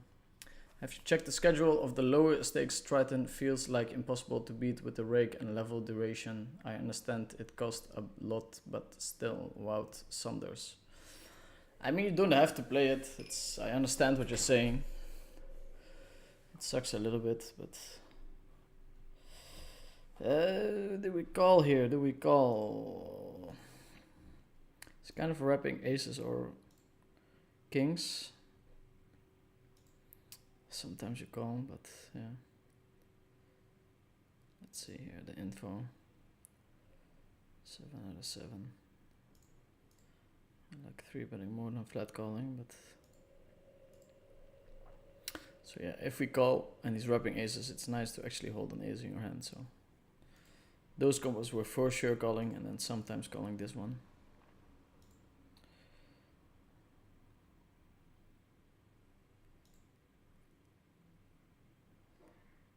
I don't know, Chris, you want to go? Just open this one.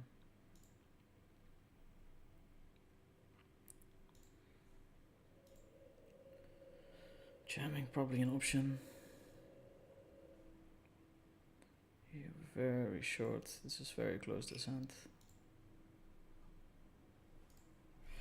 Salted water, all the salt is at the bottom, great. Let's see if it helps. I'm going to check back again.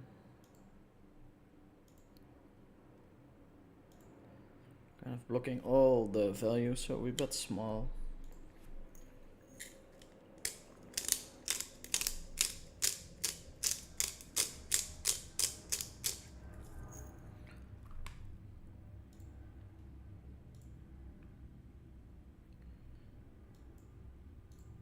So unofficially, this is the final table.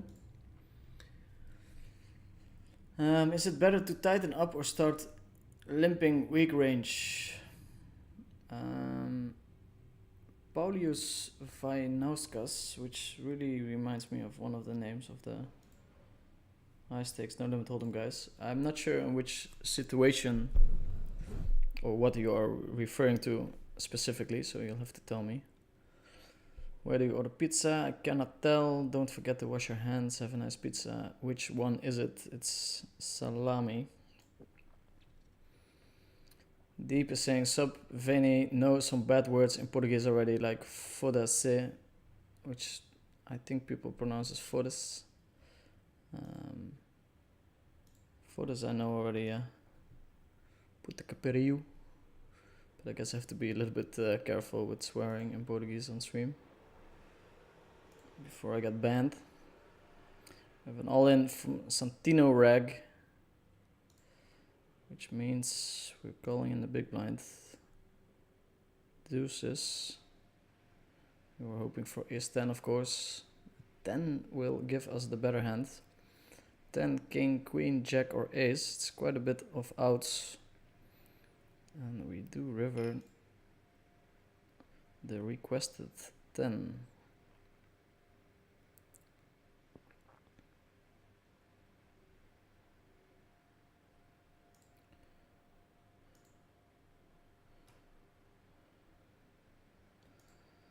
Checking, I would love to bluff, but who knows? We do get or have the best hand. No all in from Santino. Against the open, I think we just have to fold. It's close when it's unopened, but this particular one I think is fine. Nile with the lead, and I think it's safe to say that he'll have trouble finding the bluff combos, but our hand is pretty strong. Gypsy King is really taking his time.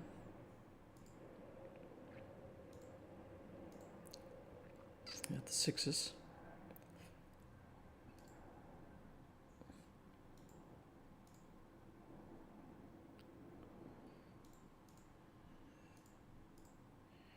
At the sixes. To limp his hand.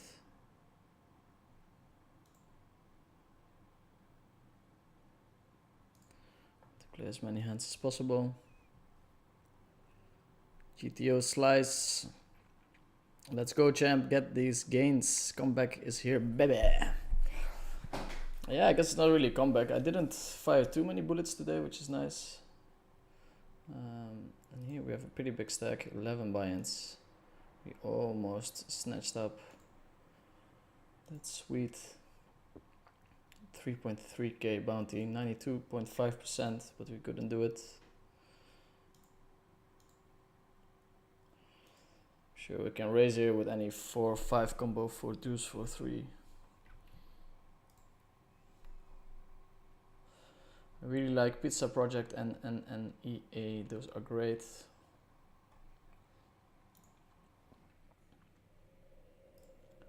Did I miss the answer? My question was what adjustment you do versus a low fold to c-bet strategy. I c-bet less, but I don't know what to do with my air.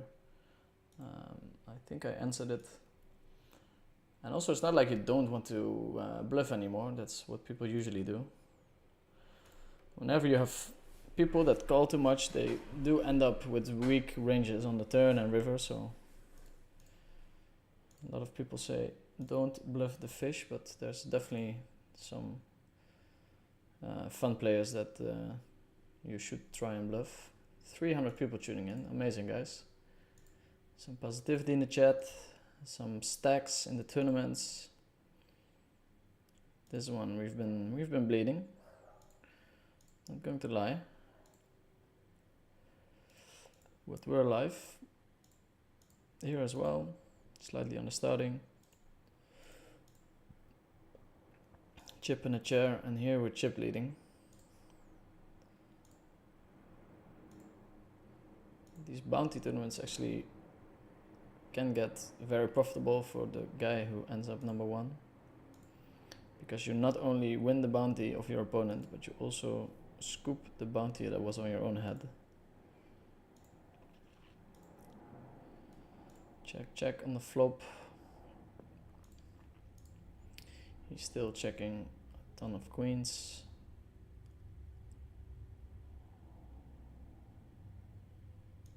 A little Betsky. I think we can fold this one. Not sure, it's definitely close. If he's very polarized, we do very well against his bluffs, of course.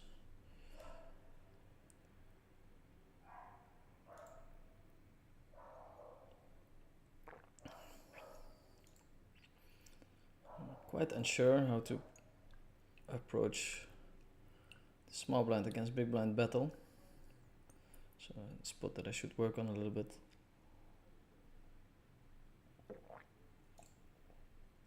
Oh, that was salty. Yeah.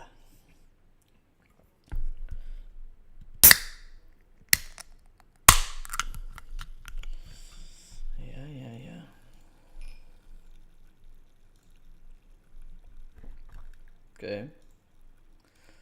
The hand we've been waiting for.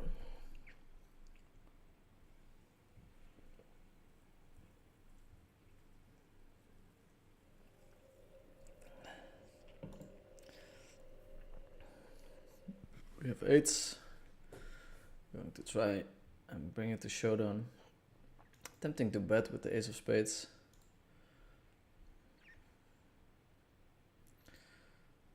But I think we want to take this one to showdown. 6-3, that's unfortunate. Nice and wide defend. We're opening small, so we can expect our opponent to have wider ranges.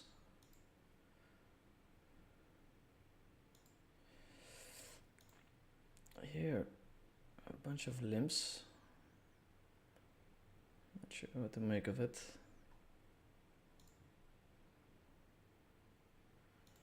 I think I want to continue betting here. Check calling doesn't seem all that attractive. Showdown, but not really showdown. Surely we turn this hand into a bluff every now and then. We do beat a 3 or a 4 now, which is unlikely, but there are some ace 4s, ace 3s that he might have. Ace limped under the gun. Okay.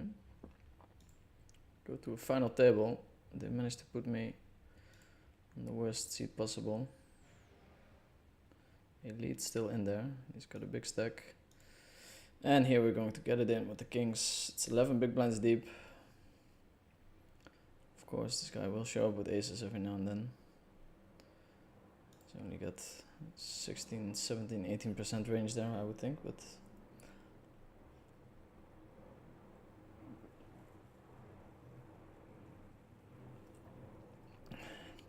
we had him crushed until the river. You really have to win all-ins in order to win a tournament.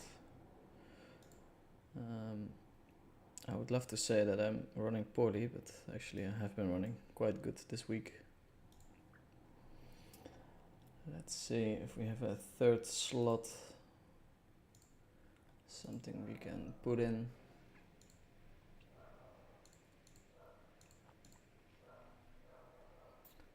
I'm afraid not. I also don't want to grind too late. I have to get up early. So it's 3 tables for now. 300 people tuning in. We have a final table here, top right.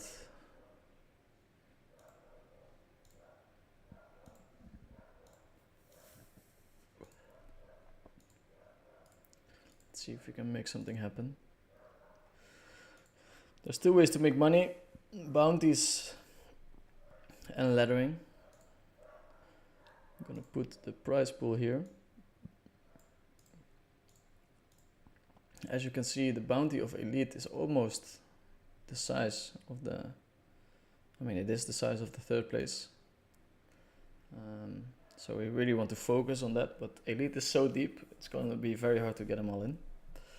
So then we start looking at the short stacks, which is this guy who has a small bounty on his head, so interesting but not super interesting. So at the moment we're gonna focus on trying to make the money, put ourselves in spots where we can maybe bust someone.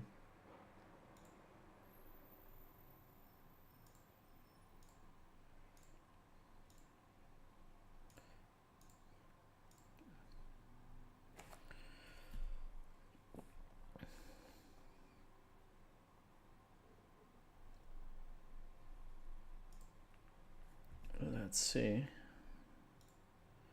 Going to raise it up. FKS.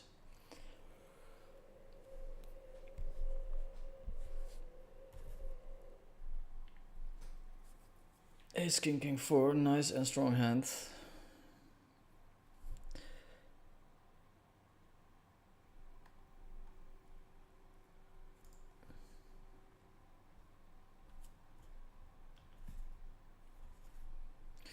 Okay, we hit top set, and as far as I know, when we hit a top set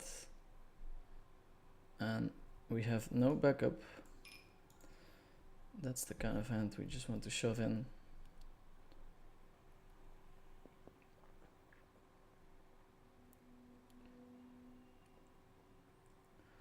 A6 is very close, suited. Going to go ahead and say that I'm not a great poker player, so, or no limit hold'em player. We're just gonna fold. We have to fade a 7 and a club. That's a 9, which is not a 7 nor a club.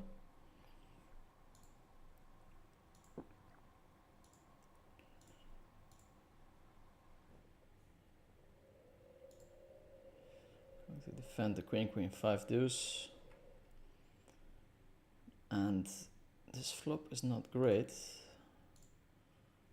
course, in a single raise pot without any bets going in, we can try and take it to showdown, but here we are put in a tough spot. I'd rather call a pair than the queens. So here we doubled up. We did double up.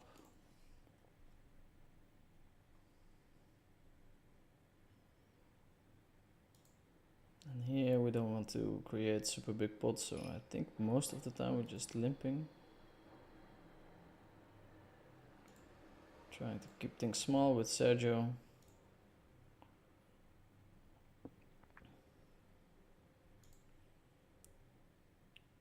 Again, betting is viable, but very hard to bet big and still be ahead. Betting small might be something we want to consider. Checking again. I think it's going to be extremely tough to win this hand.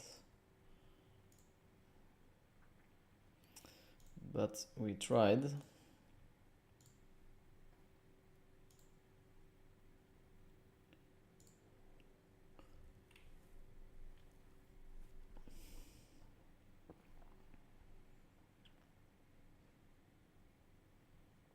It lead with the open.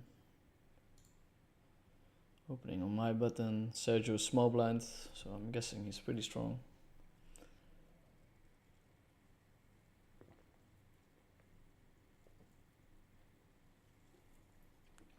I think this is fairly close.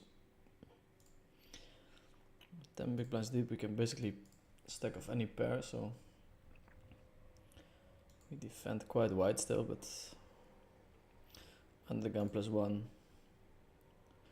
crushes our hand pretty badly.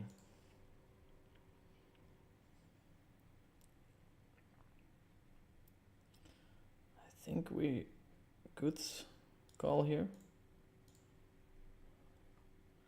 Investing 1.5 big blind to win 6.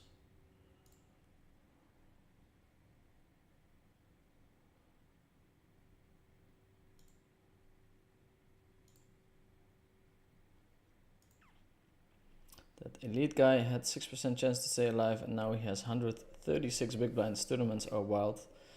Man, you cannot even imagine how fucking wild the swings are as a tournament player. It's a terrible way to make a living because you just play and play and play, and you're just at the hands of the poker gods. Seems a pretty terrible way to make a living. I think it's better to be a cash game player first and then a tournament player second. Have a stable, I wouldn't say income, but have a stable flow of money coming in and then spending that on some tournament buy-ins. We're gonna call here. His jam doesn't seem super strong, although in a bounty you can definitely jam very strong because you don't have that much fold equity. Would be nice to bink this one. As we do, it's a bounty, boys and girls. 1k in the bank. And the chip lead. Also not unimportant. We can VPip a ton, right? We cover everyone. It's the Stone Cold Bubble, but 10, 8, 5, 4, triple suited. Probably not the hand.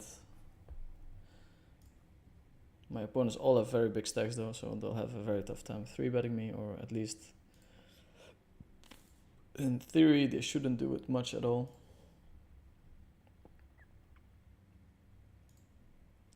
We complete the big blind here. Ace 8.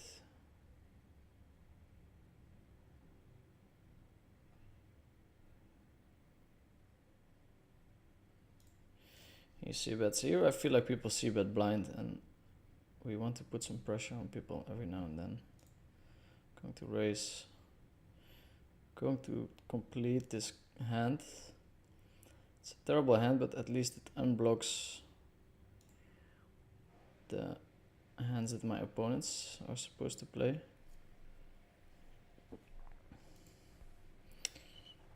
The king is terrible for us, of course. He has all the aces, all the kings. Not that he has kings much after the check raise, but all the ace king as well.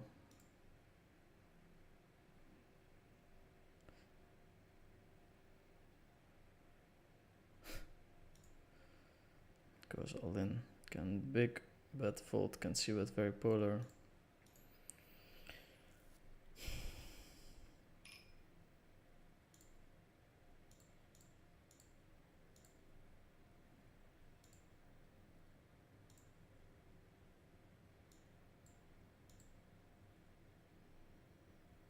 I'm not supposed to check fold here, but just feels very strong. Aces, okay.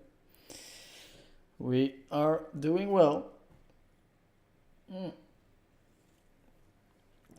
in the meantime, the people are taking big risks here. Try to put the hand here. No. Just talk you guys through it. So we have a check check and a bet with the ace high flush draw and the good shot. I think we want to check back there in general, but who knows. We have a jam from Gypsy King who has top set, which is a thing that's pretty common in bounty tournaments due to the lack of fold equity. Sabrina ends up calling. And they run it. They run it. Elite is active. Elite is very active. Yeah, we have a very standard open, of course. I don't think Seju should have a 3-betting range at all. But maybe he does, and maybe I don't know enough about the spot.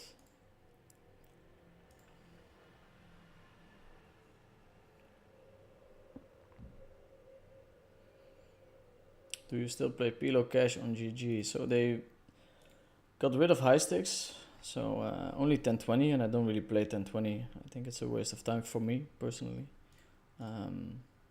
So no cash on GG Poker. James Driscoll is saying, "Let's go, Vinny. Appreciate the streams, bro." Yes, no worries.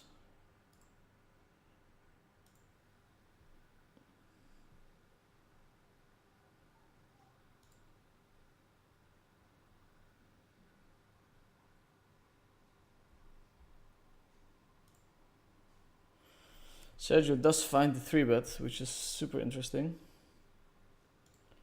I mean, for sure he still has some with the like nutty aces. Going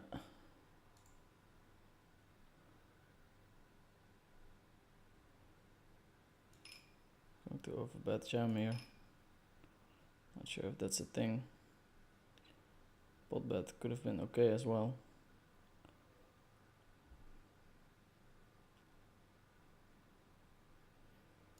So sick. Okay.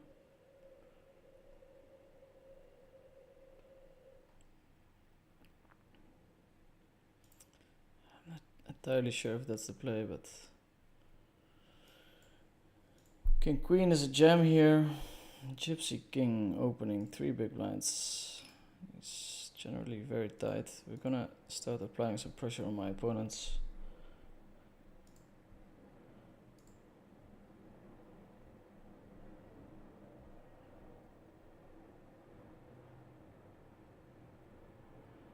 I don't know how badly they want to make it to the money.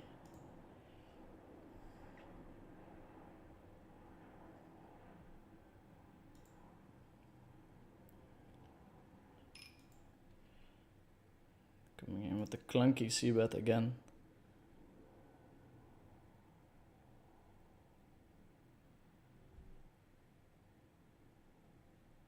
What if you flat called the aces?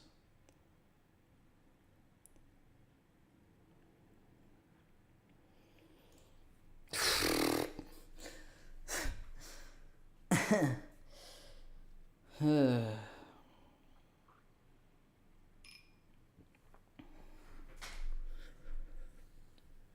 I wasn't expecting a jam. Okay.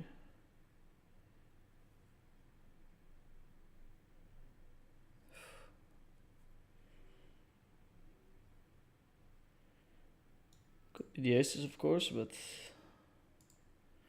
more likely candidate is the ace with the king high spade draw.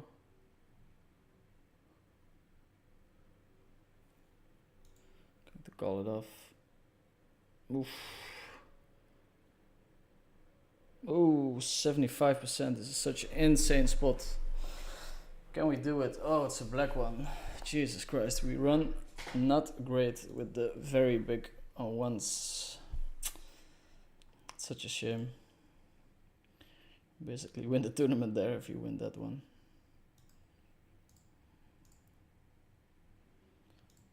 These guys don't really care about the min cash apparently.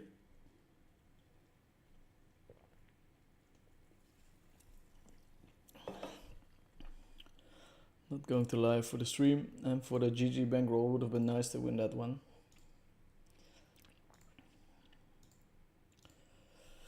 Would have been nice.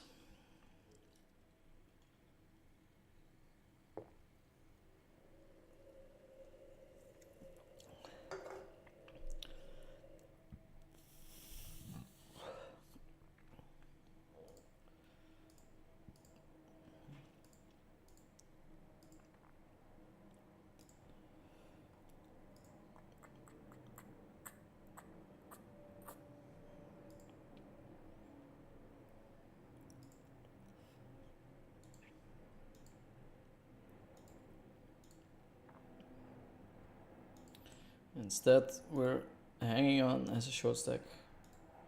But yeah, chip in a chair. Can turn around very quickly.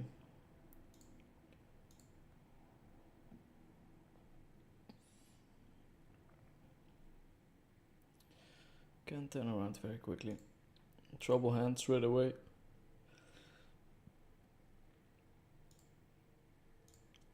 We're going to check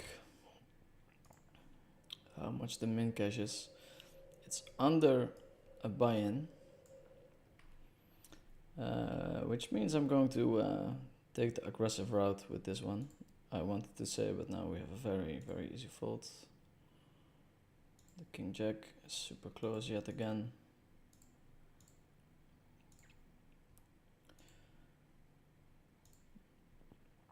Open call. Now they're being put in a very tough spot. by the Gypsy King. So Arena doesn't seem to care too much about the min cash. Flops a double set. 5 on the turn. Rooting for Gypsy King, of course, but we don't get there.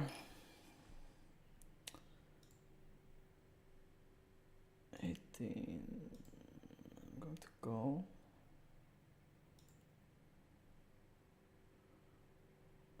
I'm going to bet myself.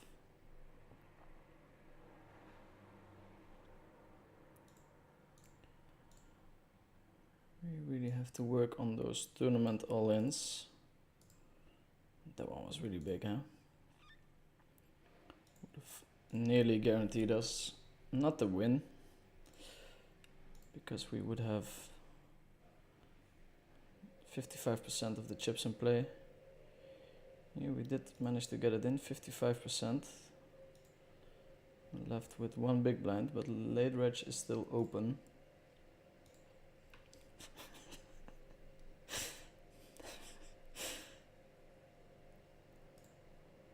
Really, really struggling out here. We be struggling out here. Yellow D Crown is sitting out. Interesting. We've invested a big chunk of our stack already, so we have to call there. Pick up a couple of outs.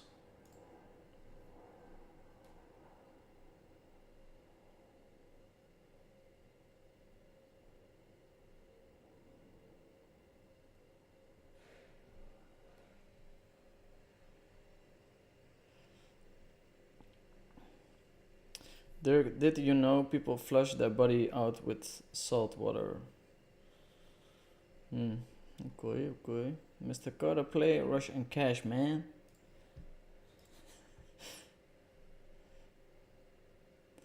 No online cash at all, or do you play cash on other sites? There's no cash games at the moment going on. But to this week, the action was very good. So sick, that big one. When you are in a spot where you can bluff, what key factors do you take into decide whether you want to bluff or not?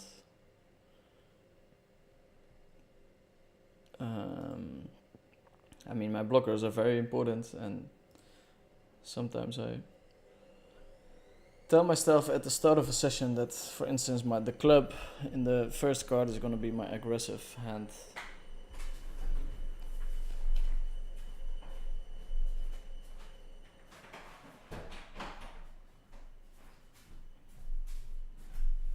And I try to bluff with that one at least, to make sure that I hit a certain frequency. Sometimes it's tough, sometimes you don't feel like bluffing a certain kind of hand, and then you're forced, if you do have the club, as the first card.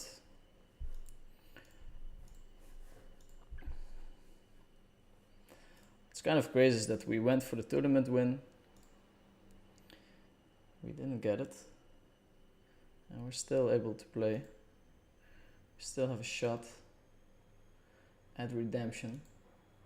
Picked up a bunch of bounties as well, don't forget it. Probably almost break even already. Didn't fire as much as I usually do.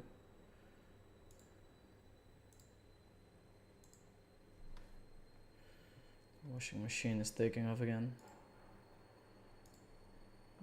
Open call. Ace 9. It's very iffy, the ace 9.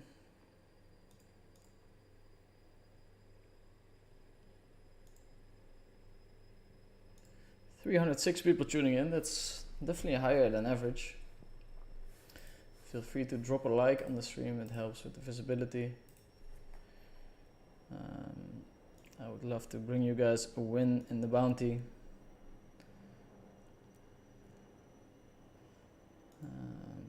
But we'll have to win our next all-in.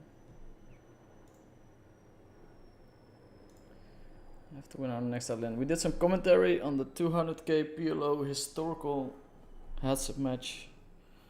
Super sick to watch. We have an overbet from the Gypsy King. And bubble spots like this, you're definitely allowed to overbet here and there, which might work very well in these PLO settings, because I think people don't protect their checking range the same way they do in No Limit Hold'em.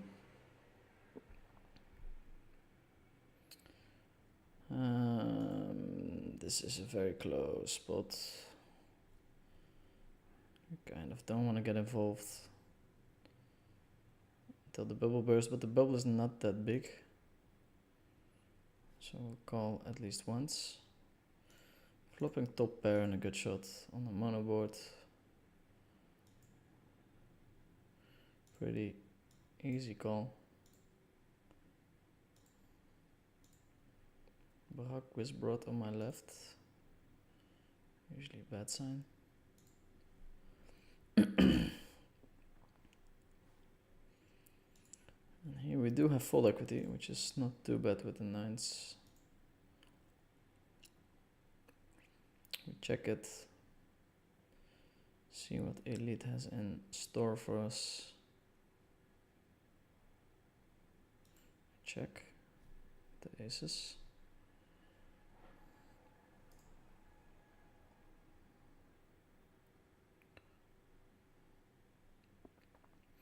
I have to remember that I do have a big bounty on my head, so not much fold equity when 3-betting.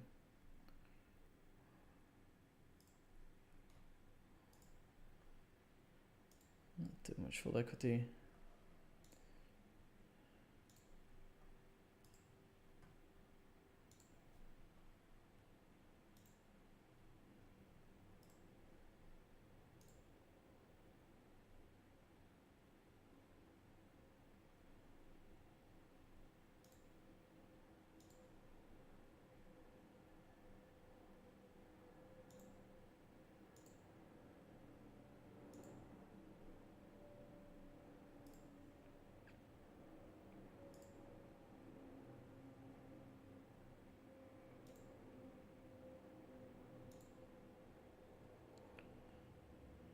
Almost like to shove, but I think it's too strong of a hand to shove with. We're not really scared of anything.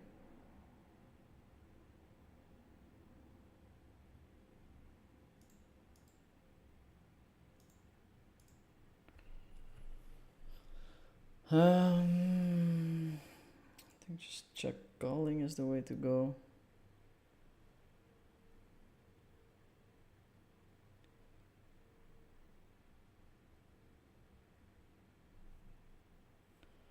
This guy does have bluffs. It's not a great spot, but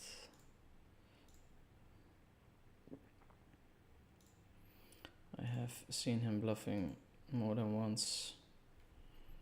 Does manage to turn the nuts. Unfortunate. Unfortunate. We rebuy.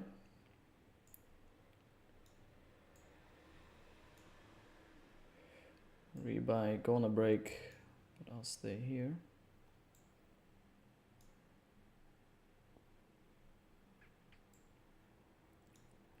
Maybe get my face in the screen completely.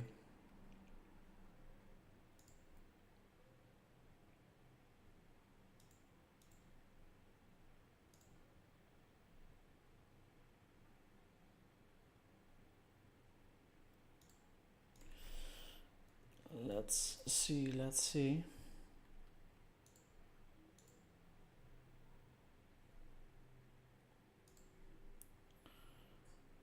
Okay.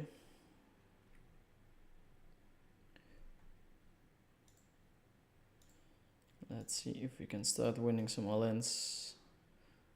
The most important skill as a tournament player.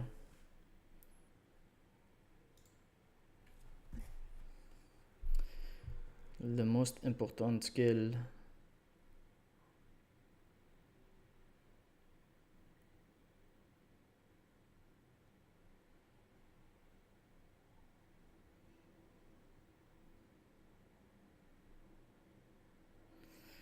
+95 plus 110.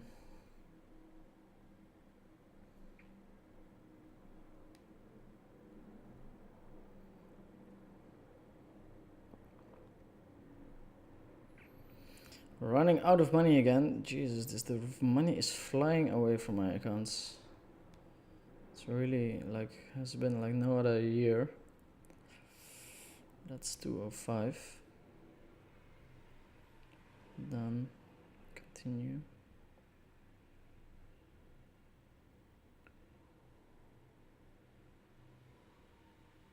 Confirm and send.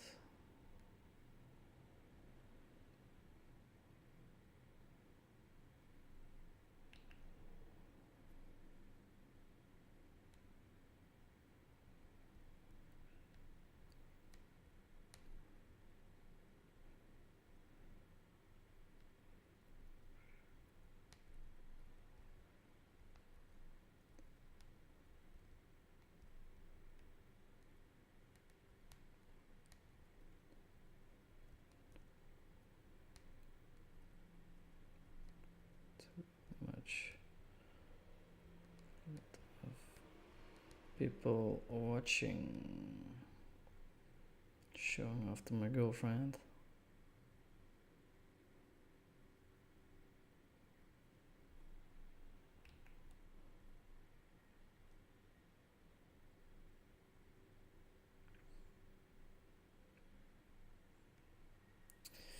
Okay. Questions. Let's see. 304 people tuning in.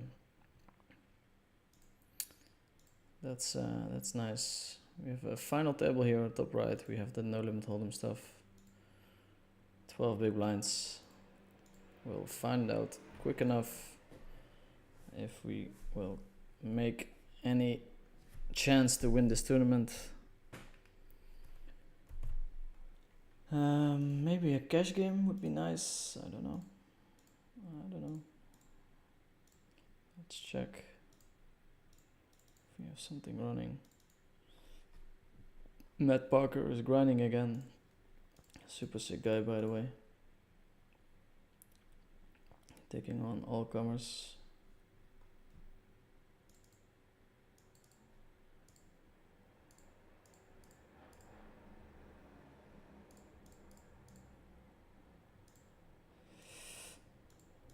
I'll join these tables.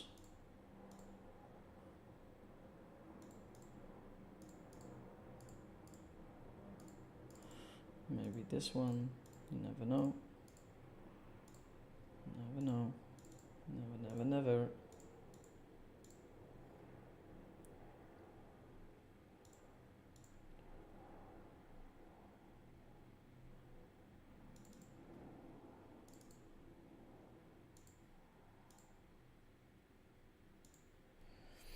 Okay.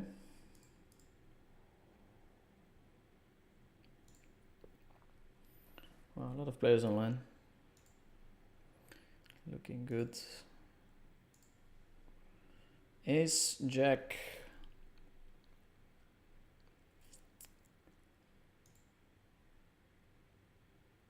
Do we want to open jam this hand sometimes? Huh. It's funny. I think we have to call here, but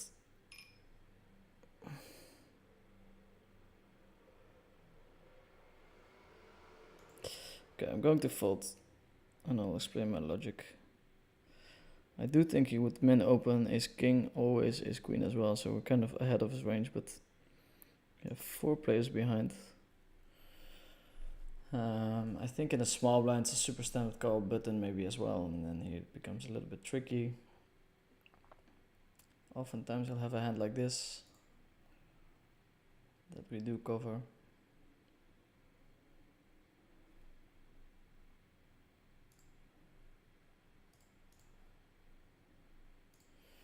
Well, for sure defend the big blind with the ace 9 8 6. Plays very well, flops very clear.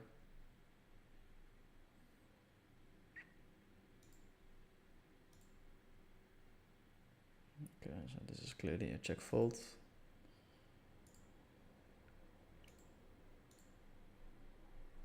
Yellow picking up a small pot.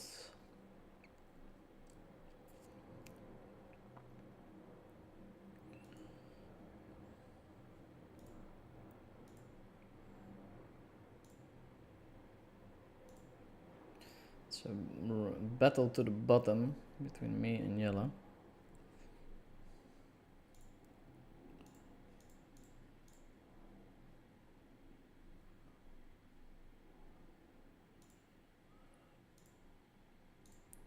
You would think, with the shortest stack, so there's not much pressure on us, which is partly true, but also partly not true at all.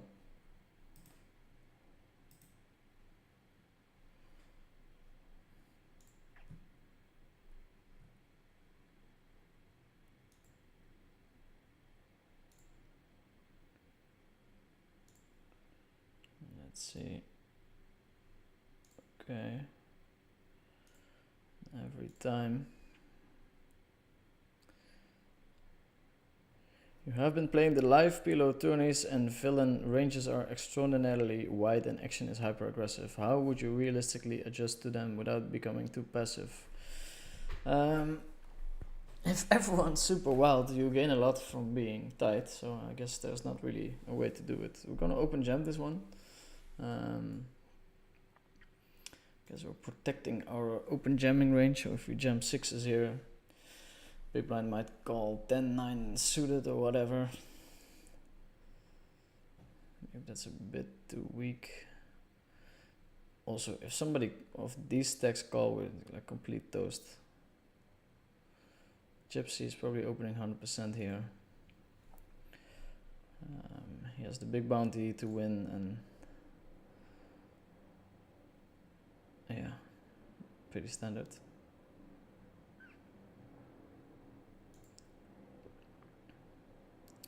Take it down with the ace-jack. Queen, 10, 9, 8.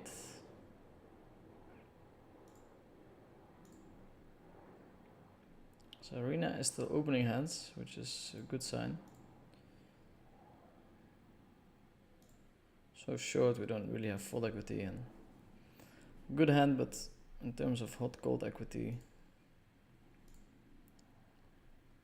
ace king queen would be way better, of course. Now we're gonna get it in. No late wedge, so we will go to the 2-table zoom if we bust out here. Funny spot. Not going to fold, we're too short, but if we're deeper, it's quite likely that our flush draw is covered. This is the dream spot where they both have a made hand and we have all the draws and my opponent hits the full house. It's not my all-in day. Close.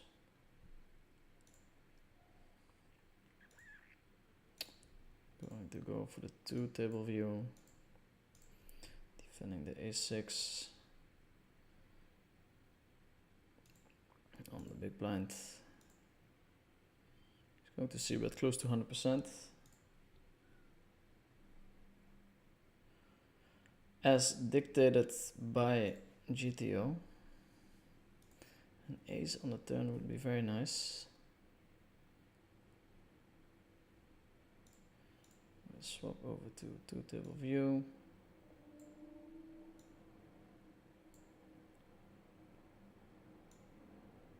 I think this would work.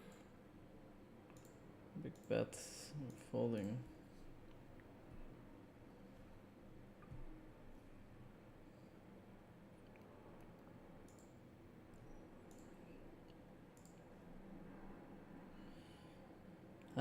Let's see, good luck Derek. What do you think about the ace king fold of Kenny in the WSOP? I don't know, man, he sized so big. I wouldn't expect too many folds there, which is terrible if you don't get a fold. Like the whole point of shoving your ace king there is to get folds. So yeah, I don't know. Maybe he made a brilliant play.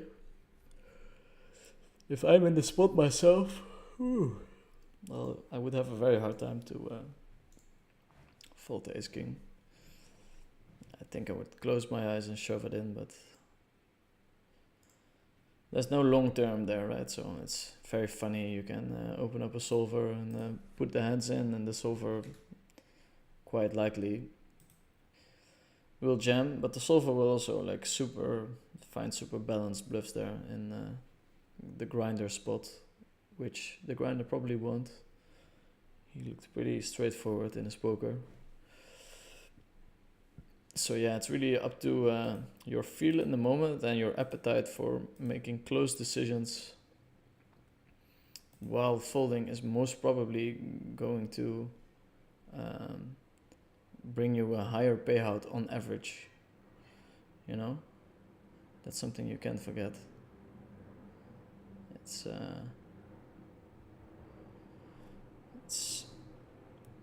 funny because some people think if you shy away from a moment like that,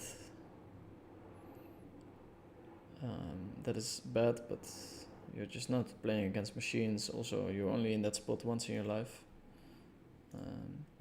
Having a lot of close ones, ace 10, I think is fine as a fold. This Arena is playing a lot of hands, as he should not, which gives me hope for him doing something shocking. Don't get me wrong, if we get a good hand and Gypsy opens, we're just gonna get the money in.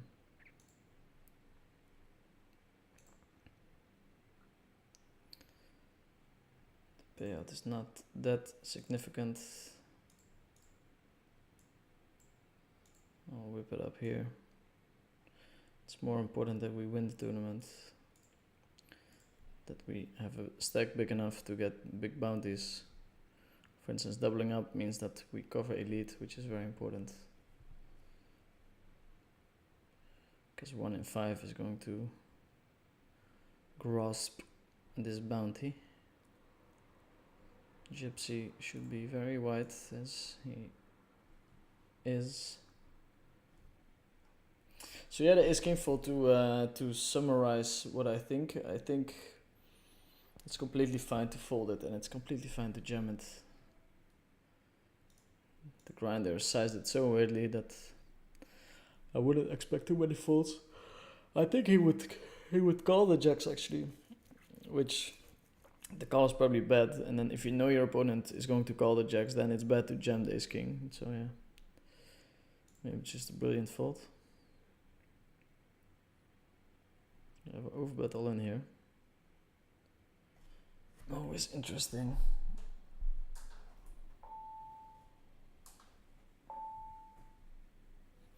Open 3-bet, 4-bet by Zarina. Sergio is putting himself in a questionable spot. And folding, Zarina is chipping up nicely. Overbets get through. We remain on the folding grind. 6s and a snap open under the gun. Maybe these tournament guys really know their ranges, but I would have to think that this guy, we can shave off the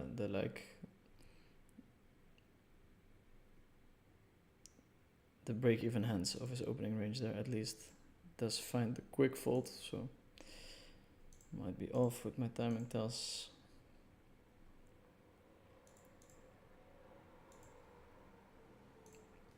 Might be off.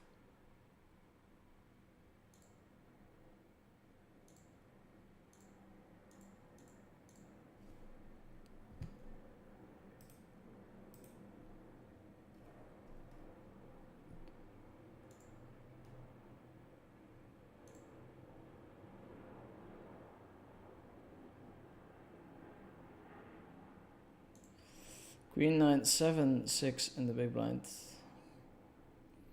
Zarina with the limp. Gypsy with the raise. I think folding is just the nicest thing to do.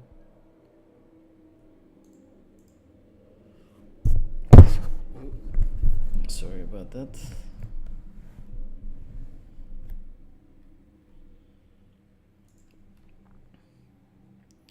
Of course, would be nice if they get their stacks in, but we're still 4 SPR.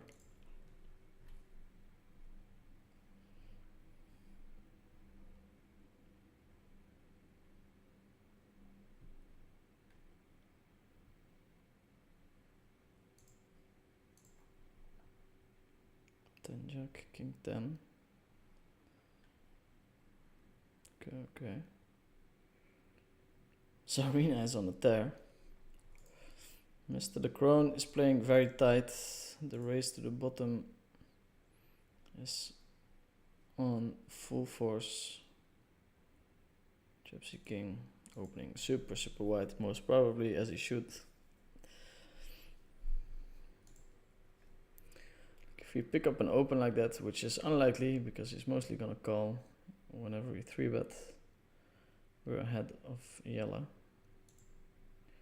He should open extremely wide here, as he does not. Going to fold. Ace 8. It's probably slightly losing, but considering the fact that we're going to be in the big blind next hand, I think we can actually get away with a shove here. It's probably ace 8 suited is fine, ace 10 offsuit, ace 9, so definitely 1 pip below.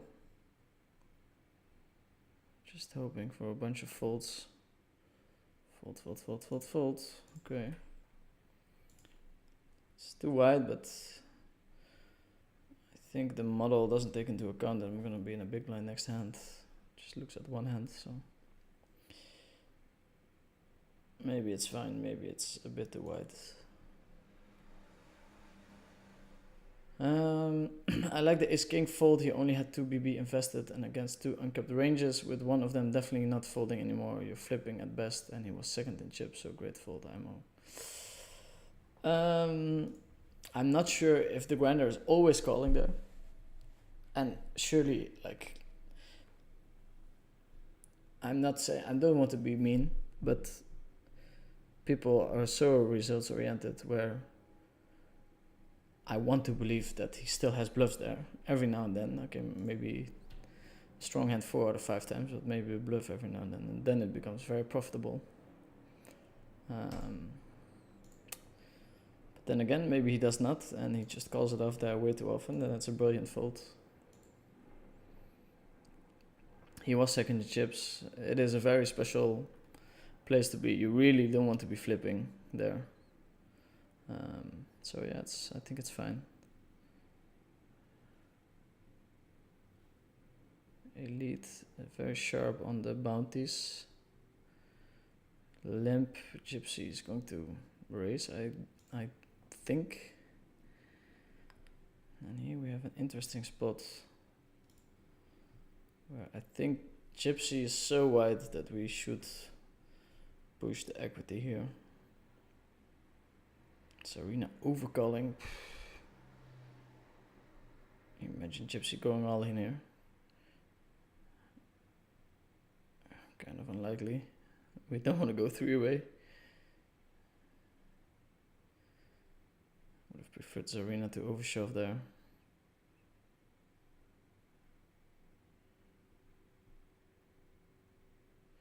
Oh, basically drawing that now. Eights with no backdoor. I think we can actually check. Now it's funny. Now we actually have a little bit of equity. Going to jam the ace 10.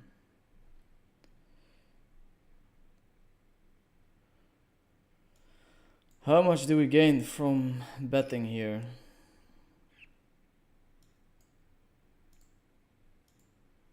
I don't know. There's a lot of money invested. 2 checks. 1 fold. That's like amazing already. Gypsy's probably going to call. We have an overcall with the 8s here. It could be done. The whole tournament day could be over. Ace on the turn though. That's a good start. And then he's in the tank for so long that I'm probably ahead. Oh, King Jack 4-4. Very disrespectful call. We fucking did it. We fucking did it, boys and girls. That was a very weird hand. Yella is hating his life. Double up in the no limit hold'em. We have some room to play hands now. We're covering elite. We're most likely going to cash. It's looking a little bit better now. Have you been on vacation this summer or are you yet to go someplace? So here we have the aces. That's funny.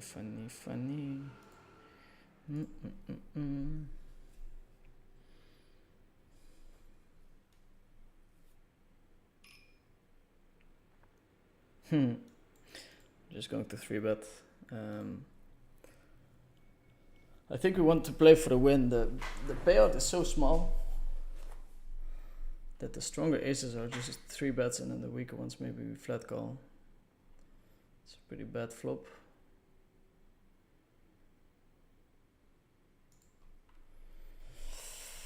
I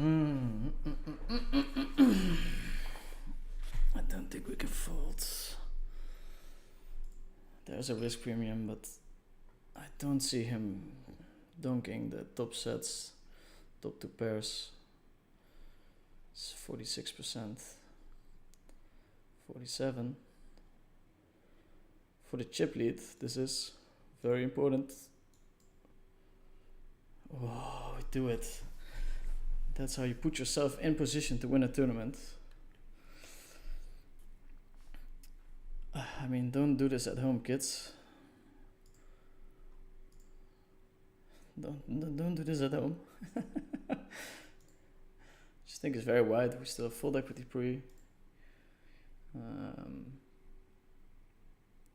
bounties are very special in the way that the 1800, I mean it matters, but covering everyone matters more. This is one of the things that Ben CB actually told me. The most important question you ask yourself in the tournament is where does doubling up bring me? In this case, to being the chip leader of the table, and then you actually take a couple of spots. If this was the right one, I'll have to run a sim to see, but it's a good start.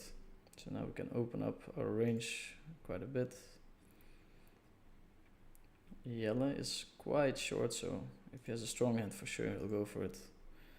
And this hand is quite nice to have against this stronger range.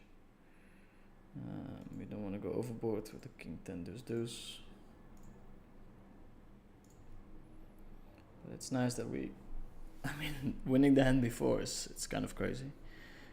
Ace 9, 8, 8. Getting the call with the 4-4. And being 80% ahead.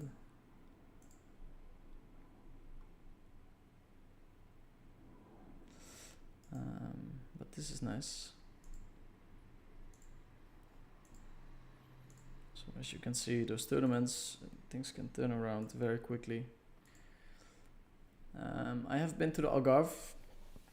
I've been to Vegas, which was semi-holiday, but felt very tiring.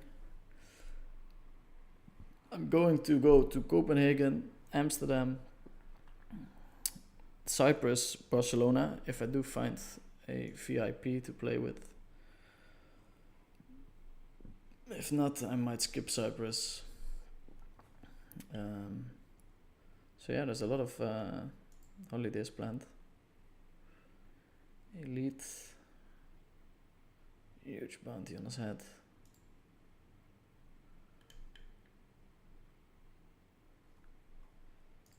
Makes it so that it's very hard for him to play hands. Check 4-3 is just a pretty easy check.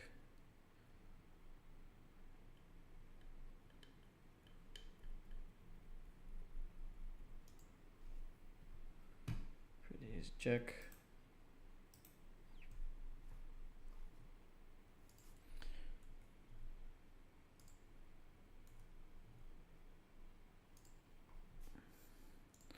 We're alive and breathing.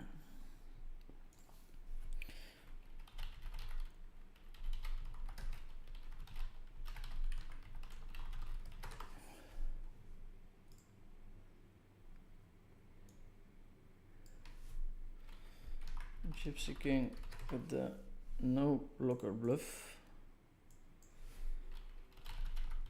Trying to log in somewhere, but struggling.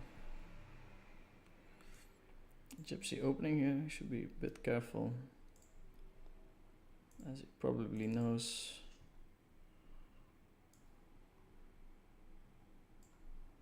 It's a shame that I missed that action.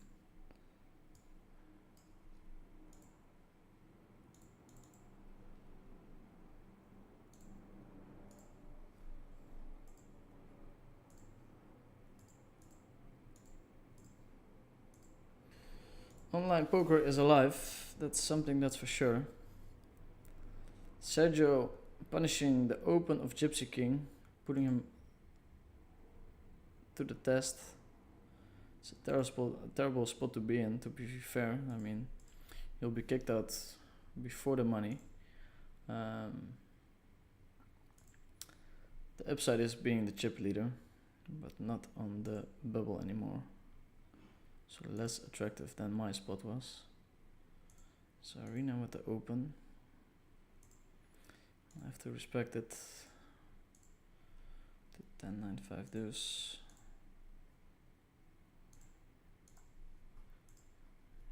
Mr. De Kroon folding in the big blind. Actually pick up aces.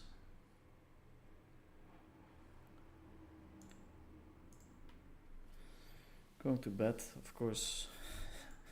Losing a hands against Sarina would be pretty terrible, but with this kind of size, I think we actually get quite a few folds from Sarina, and if Sarina folds, Gypsy King will as well.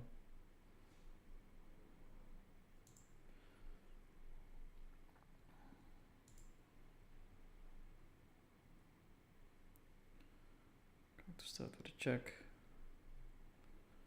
Sarina bets small, which is interesting. Not sure if we should use that size at all. Just going to go check, check. He's got all the kings, queens, sixes.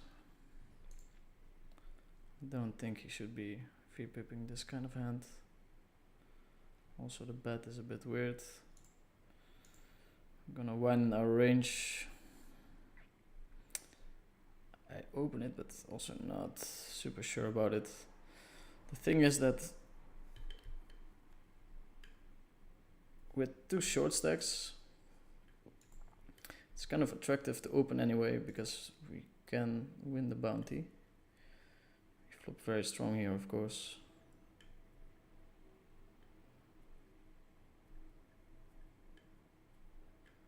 Yellow is taking his time. Might have a hand like ace, king, queen, something. Enjoying my last seconds in this tourney.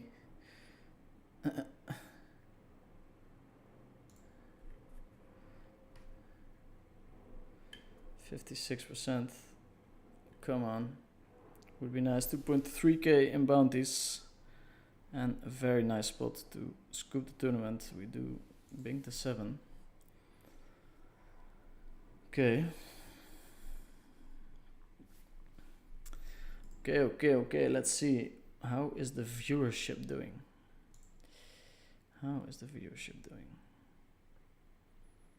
Going to open this hand, just see how my opponents react to me widening my ranges. Yeah, we're gonna see bet probably 100%.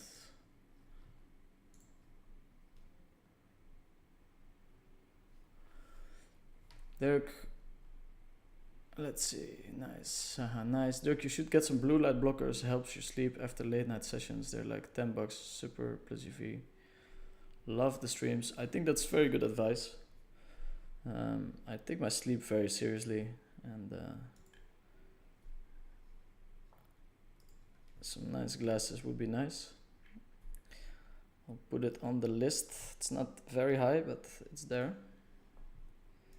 There. Love the streams, thank you. From 0 to hero, nice comeback. Thank you, sir. The blinds go up. And this is just amazing, right? Being chip leader and being able to play a lot of hands. You have to be very careful whenever this guy enters a pot. Nice explaining why 10, 6, 5, 3 double suited is good open. I did not think from the side of the short stack that you have 45% versus most of his hands on all in. Could you do the same on cash versus 40 BB players? No, not really, because then we don't have the same pressure on them and the potential bounty whenever they 3-bet, so yeah. Okay, we're going to go for bounty hunting. Sergio should VPip some, but it's also very tough to get it in 5k bounty. Oh, how nice would that be? We flop nothing, but we still have to call.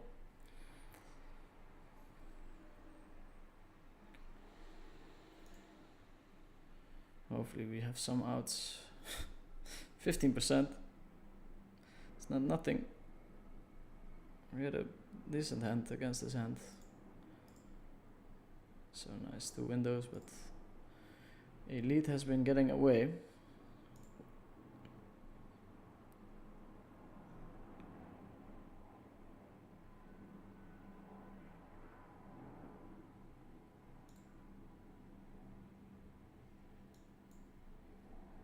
Going to open again.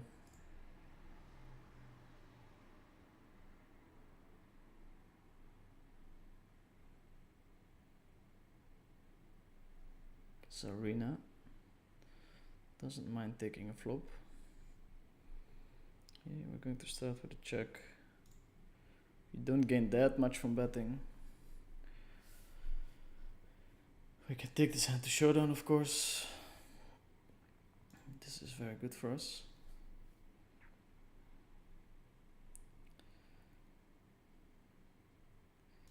Delayed c-bet.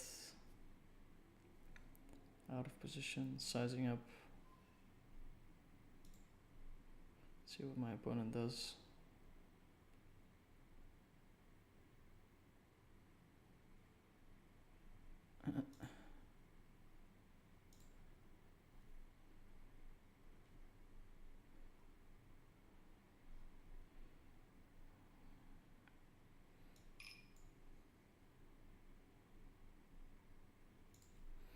Checking is an option. Checking is an option. I don't know about it though. Betting also an option, of course. Can you put it in big blinds? Why not? Guess for cash games it's nice to show the cash amounts, but here this is all good. Okay, these guys are wanting to get involved. Here we have a special hand. We're blocking the nut flush. This board is very good for us. It's tough for our opponents to have a strong hand, but still we're up against 3 guys, so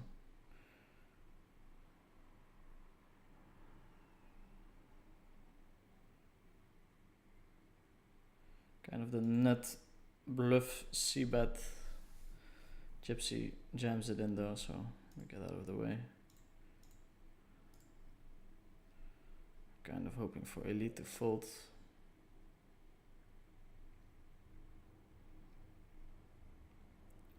Gypsy knows that the kings or the nines are easy jam here.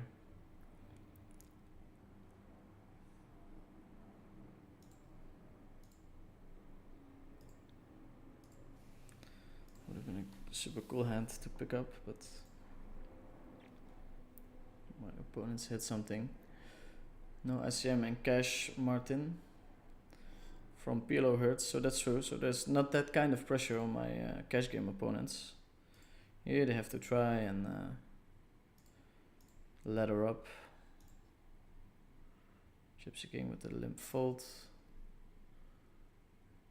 I think shortest stack does not care about ICM, but I'm not a good tourney player, so the shortest stack does not care about ICM too much, but there is ICM pressure on the short stack. So I think people underestimate how that works. It depends on the stack distribution, but it's not easy to learn. Limp from Zarina. I guess we overlimp. We do have netty suits, which is nice for overlimping. Sergio folds. Must have been a very bad hand because you tend to stack this guy. It doesn't happen often, but it's a big incentive to play your hand there. Maxime is saying, hey Dirk, hope you're doing alright. I am, sir. It's not about him, the other players need to play tighter for pay jumps. Ergo, you can steal more. That's right. I'm going to open here, Queen Jack. Because blocker wise is not great, but also not in a high ICM spot. I have a very low VPIP next to my name.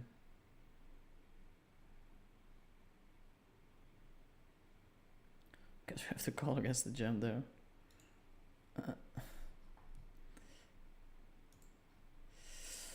I'm calling, and it's probably not great. It's aces, okay.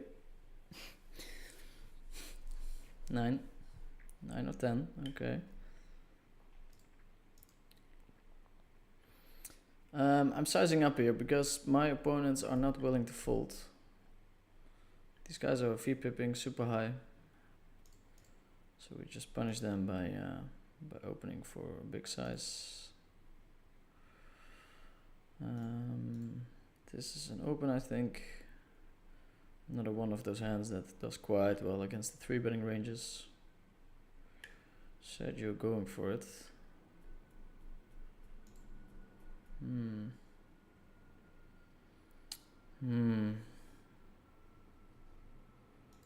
Would be a very big shame if we lose this one.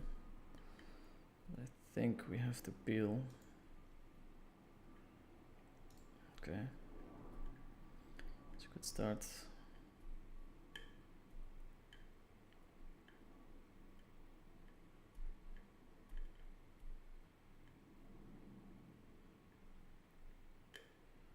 I think he's got quite a few checks here, I don't know. Decides to see bet.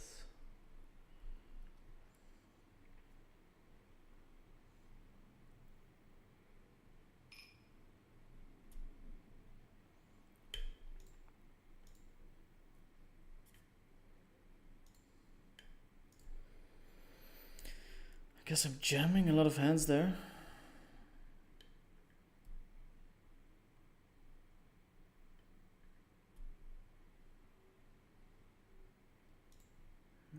Gonna jam it in. Raising is an option on the flop, of course. We're unblocking the clubs, unblocking the aces.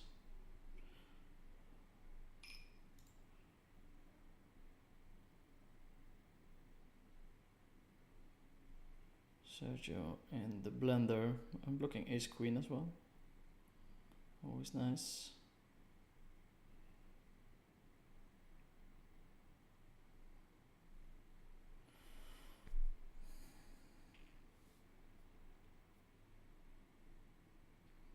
Find some bluffs with the king there, hopefully.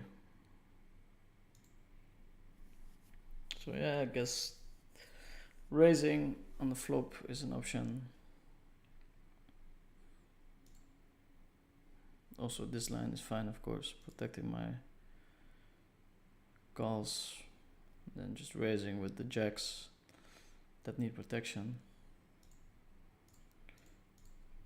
On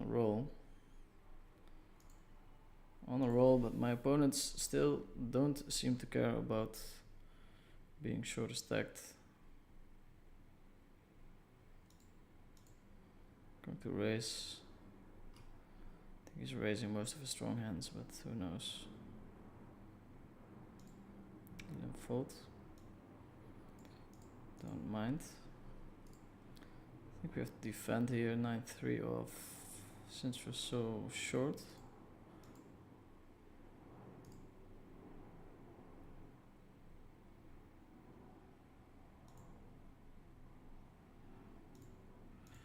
Might be wrong, might be right. Feel free to critique my no limit hold'em skills. Oof.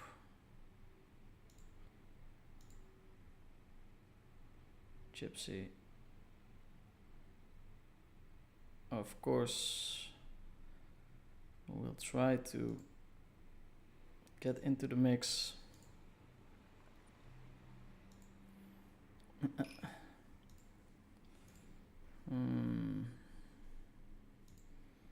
Not sure. I think we just get it in. I think we just get it in here. The bounty is so big. I don't know. I actually don't know, but he's got an extremely big bounty.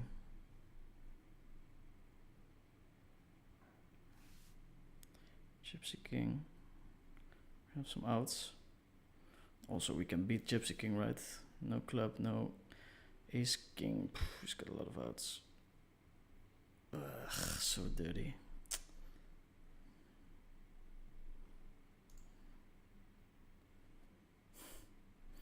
Sad. So sad, so sad. Why can't we talk it over? Yeah, probably fine, close-ish. Good all in from Gypsy as well. All in ace jack. Now we're kind of having a folding contest. Zarina and me. And Zarina is very active, more active than he should, I think. Ace jack takes it down. We're live.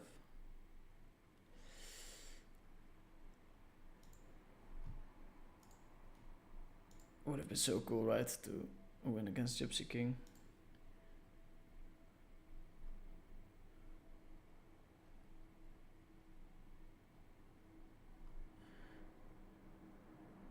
Not fair picking up a monster hand after he became chip leader, it's true. When he had the jack 9 4 3 on king queen 4 and you had aces, why was a 9 or a jack an out for him? It only give him one pair and you have aces. So he had the 4 already, right? So that would give him 2 pair. You said it yourself. We're just gonna go all in here. Backdoor wrap even. Hopefully our flush draw is live, and it is 43%. Jack picking up a bunch of outs, but less than I thought. We can't do it. Officially the short stack now.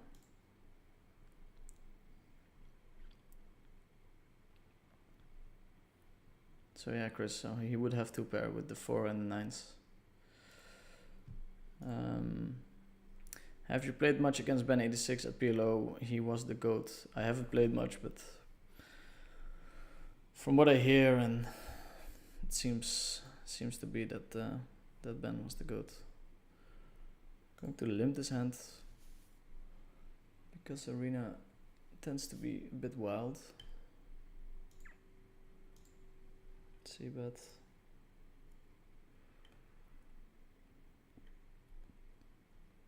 Get raised. Checking back, of course, an option.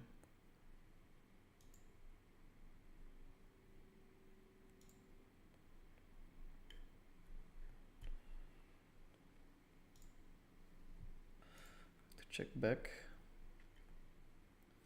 I played against him, but not enough hands where I can say, okay, yeah.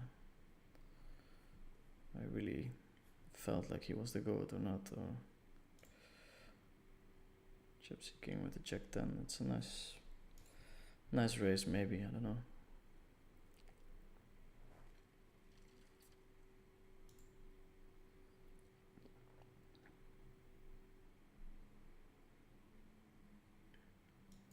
Just going to fold his hand. Maybe in a cash game we can call, but it's nice to have them battle that out. Do you expect Gypsy to 4-bet King King or many King Queen XX double suited hands there in that chip lead pot? 4-bet. No, I just think he's gonna check them most of the time, but I might be wrong. Might be a wrong assumption. He should definitely donk a couple of King Queens, but yeah.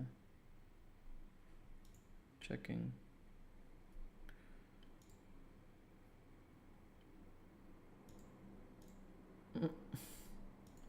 Check. Folding against the fucking huge size, and we would have riveted a straight flush. GTO, of course, it's a call, but yeah, I don't know. Picked up 10 game bounties, it's pretty crazy. This first place is going to be very big. We're still in contention. Zarina does manage to get his stack in before me. Both have aces. We're rooting for a runner flush. He doesn't have many outs. It just needs the deuce to make it happen. Not a deuce. 400 people tuning in. Thanks everyone for watching. Feel free to drop a like on the video. It does help.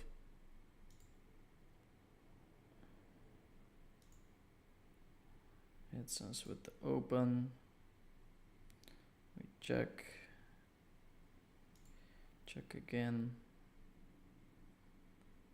Small bet this time. Control. Have to check.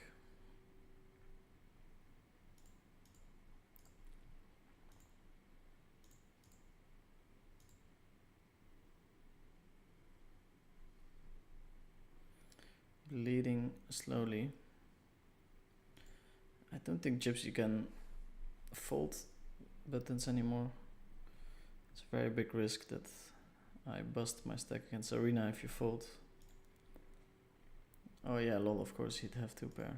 Yeah, no worries. It's easy to miss it. Going to limp here. Not really pushing equity. Imagine if Gypsy 3 bets. We get to fold, which is quite nice. Instead we flop the trips. So Arena with the small bet, we jam. Maybe we should take a little bit of time, but we're in very good shape. We have to fade an ace. Jokes. We have the quads. It's nice. Setting ourselves up for a 3.4k pay jump, as well as a shot at actually winning the tournament. 2 double ups, 1600. Okay, 2 double ups plus.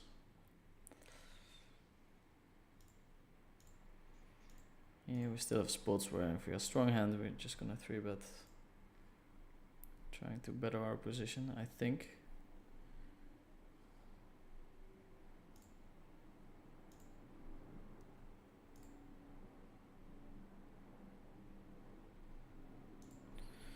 Six three. I'm going to defend again. Not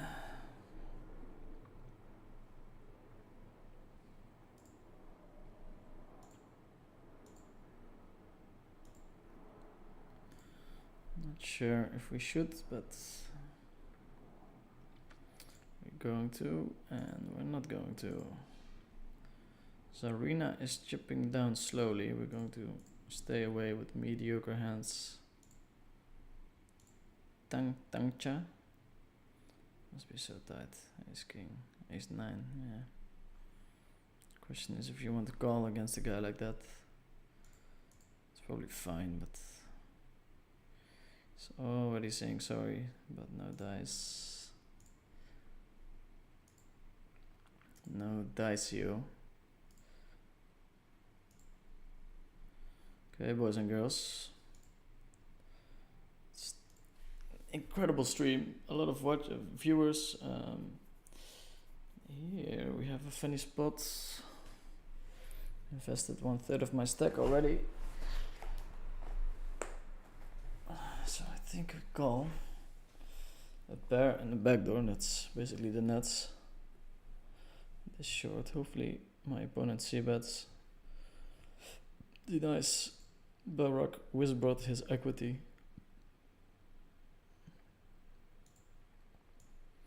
And we'll live to fight another day.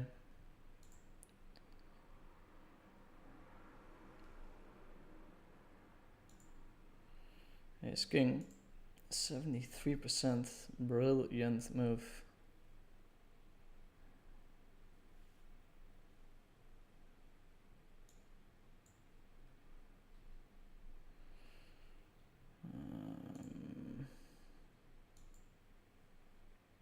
But fold.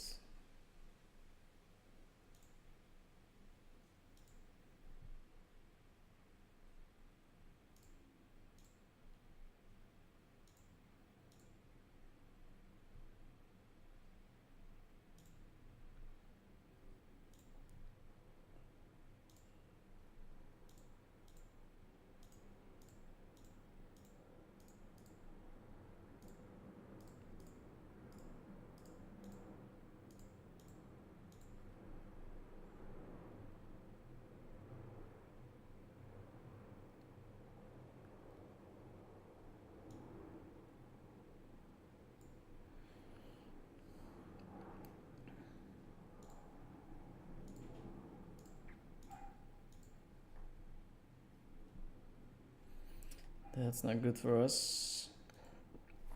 Gypsy with the open. Seemingly opening a lot of hands now.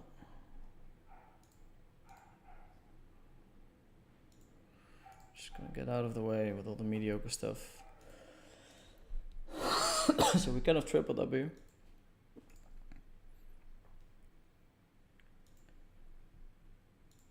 Still going strong on the stream, 400 people watching.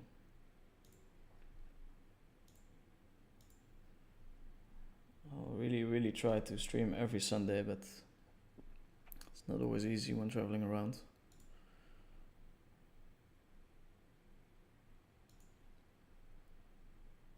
Check.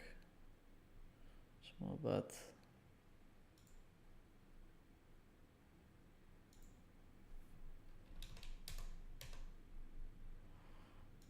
I'm going to raise this one.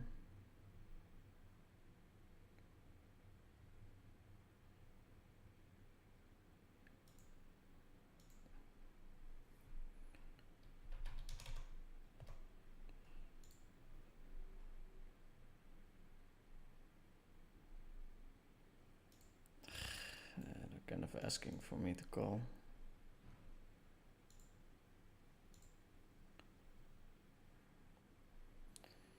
Okay, close your eyes and jam.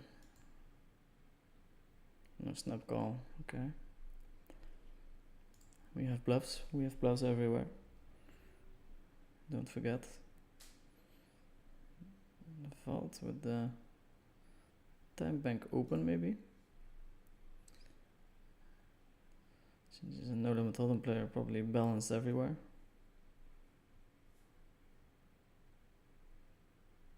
We're going to jam regardless.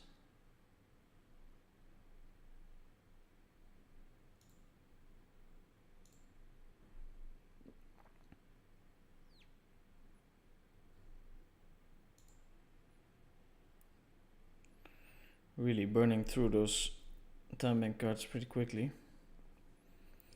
Here we got to defend some. Not against the 3-bet. Open fold. Surprising. Not surprising based on the fact that he's probably playing too many hands. Going to see how he responds to a limp here. Start with a bet. We would 3-barrel, not on that turn, I think. All the mediocre stuff goes away.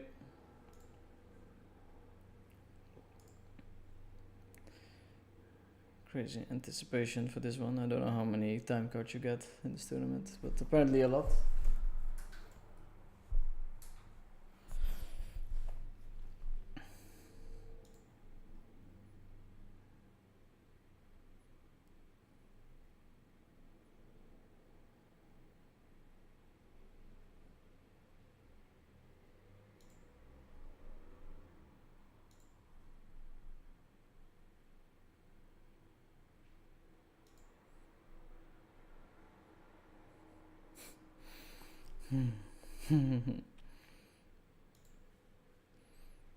Raising small. It's really a clicking battle at this point. Of course, calling is fine, but that combo works quite nicely as a ace jack against ace 6, 6 on the flop, which is always what you don't want to see. 8. Going to lead here. I'm expecting Gypsy to open his strong hands. We have basically the best blockers ever. Don't want to build the pot too much. We get raised, so we have an easy fold.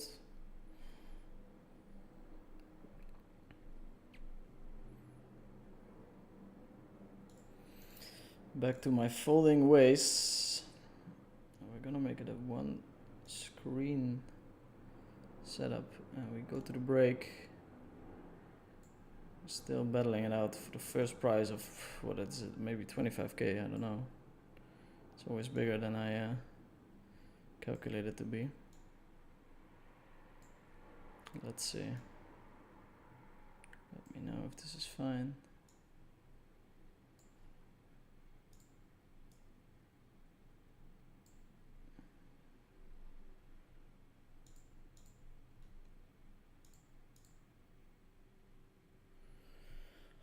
Okay, boys and girls. Battling it out. We're guaranteed to cash for, wait, I'll put the payouts here. 5k. Hey.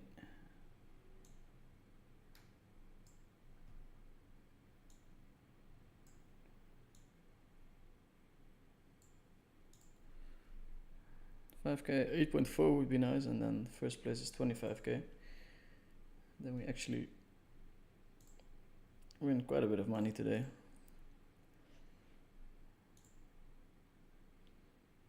Got a lot of bounties in this one, so. And boy, did we get close to winning more than that.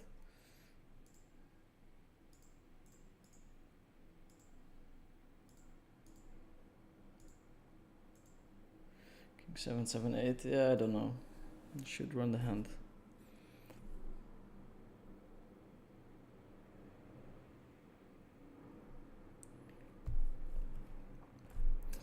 Heart is your low frequency today, huh? I'm not sure.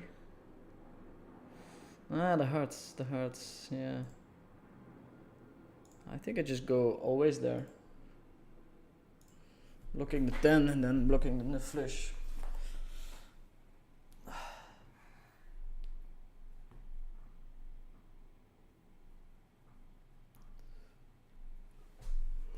Lico was saying, hey, good luck, man. Long time no see. No login on Twitch for me. I have seen Cobus lately on GG grind 4, 5, 6 card PLO multi-tabling. Is he kind of back full time? I think he was always playing. Just not on GG Poker.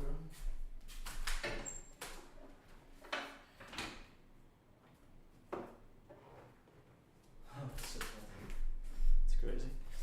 He's a very good friend of mine, so I know he was playing full time. He loves to click 10 hours a day, if not more.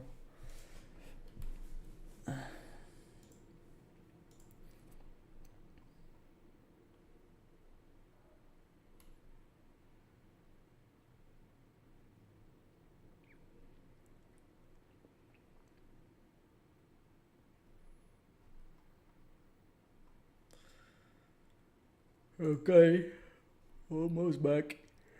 Ooh, getting a bit tired. Oh, imagine taking this tournament down within half an hour. That would be nice.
That would be amazing.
Don't think he's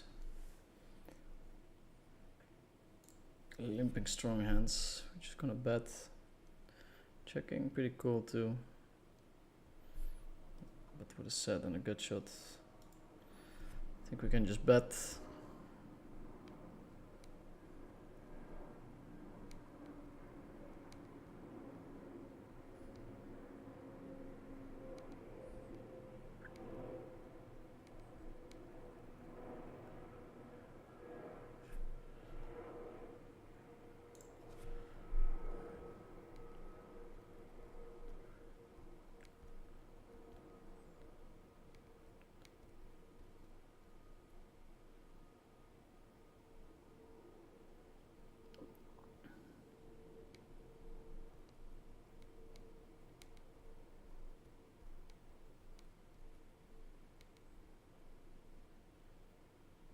Okay, it's shameful.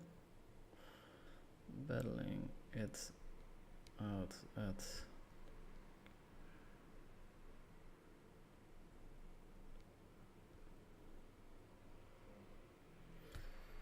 yeah. Do we want to get involved? That's the question. Not really. It's a very tight fold, of course, but what's going to happen is that we most likely get a pay jump, or we get a 50-50 for a pay jump, or something along those lines. Small bet could be very strong or very weak. Do you use GTO Wizard for No Limit Hold'em studying and PLO Mastermind for PLO? Might be worth adding referral links somewhere in the stream visuals description if you do. I'm actually working on a deal, which might be even better. I use Vision at the moment, but Mastermind has very good software as well. He does have a little bounty bound. Just gonna go the aggressive route. So yeah, Vision for now. I've been dabbling around in Mastermind. Who is your favorite DJ? I'm the wrong person to ask. I'm not a big fan of DJs. I really like hip hop, R&B, rap music, rhythmic music. I guess electronic music, not really my favorite. This bounty is really small, so I think we fold here, which might surprise many of you. Would have, of course, flopped Gentastic.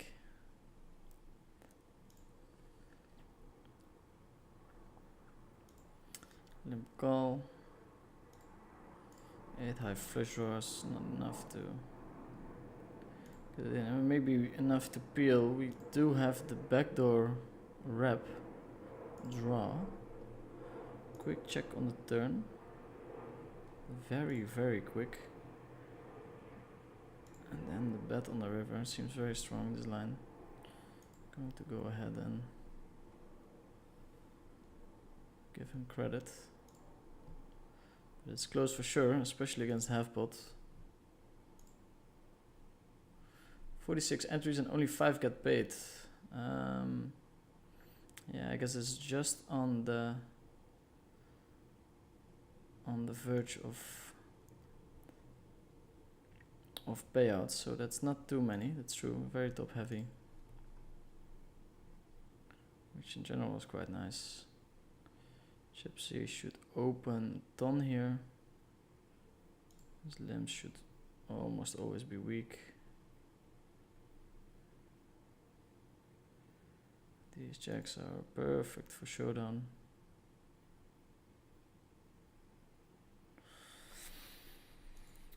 Call is the standard here.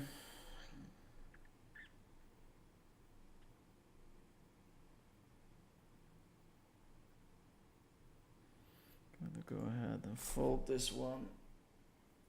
Probably 8-9 is a better call than the jacks. Blocking the board. But maybe we just got owned. Maybe give myself a little bit more time with these decisions. Start with a check here.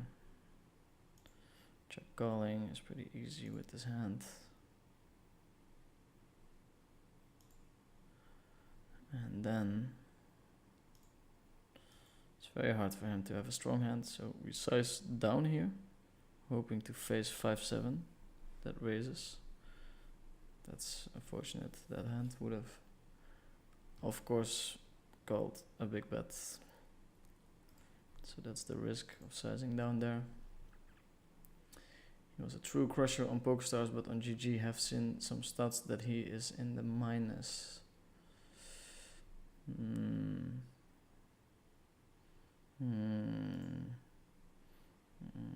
I would think that Kobus is in the plus on GG. I would think that we're gonna jam it in here, as we would with 2-pair and flush draw and that kind of stuff. 70%, 86%. I have a bad feeling about it, but we do it and we put ourselves in a very nice spot to claim the title here. We've been in a roll with the bounty tournaments. 1-1 last week, 1-1 the week before, and now we get to play heads up.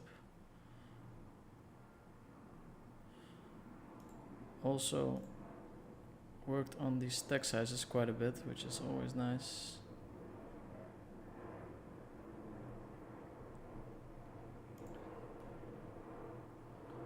That's a small bet.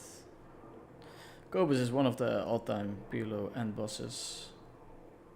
Insane volume, has been around for so long. Yep, 10%. Spicy one for sure. Great tip about why you always go there. Thanks. What city are you based in? Undisclosed city. I'm going to start with a limp here.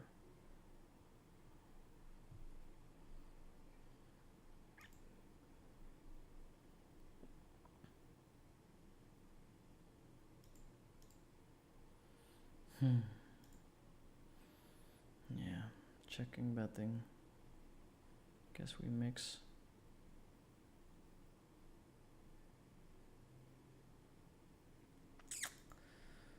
Having a 9 or a queen is pretty pivotal here.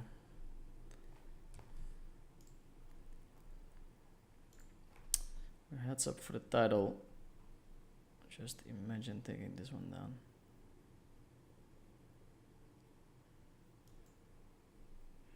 Gypsy King. Not sure about his heads up credentials. It's quite likely that he's watching the stream, as would I if I were to be in his shoes.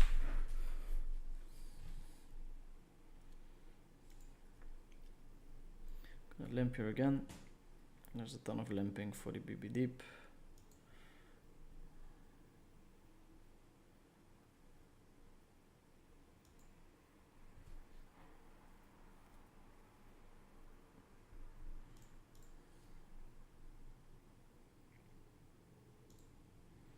Jack 9-3-3. Checks it is a hand that I would consider bluffing. Pretty relevant blockers. Doesn't open. I think this hand is strong enough to open. especially considering the fact that people are not supposed to limp re-raise.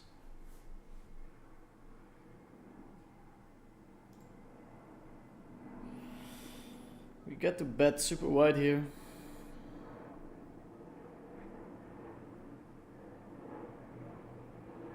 We're checking 100% the flop, so we still have all the strong hands. And we just add a shit ton of bluffs. 40 BBs, blinds going up. No relevant blockers, we just check. Also here in these limp pots, it's very easy to go overboard on the turn with the delayed c-bets. King high actually has a small showdown.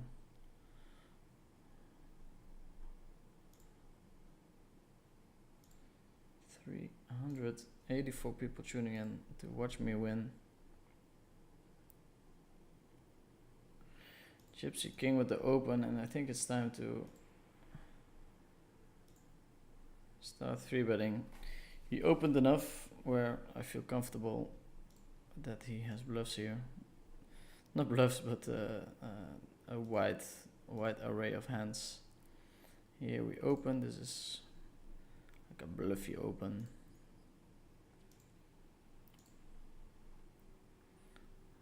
I think people who are a bit unsure about their ranges tend to lean to the limpy side, but it seems like he's pretty confident in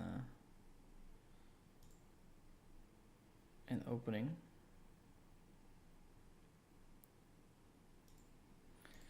So here we have ace high, we're going to bet. We unblock all the draws, so could take it away here. Blocking ace queen, blocking jack 9.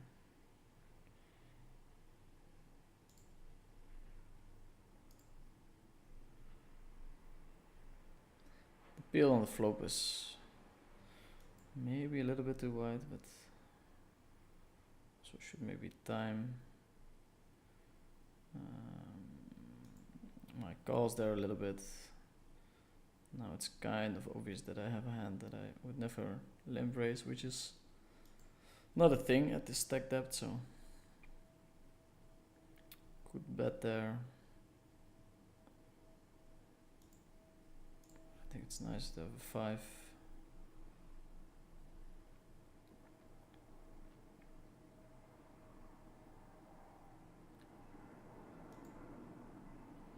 Happy he limped, because I wouldn't know if we call here.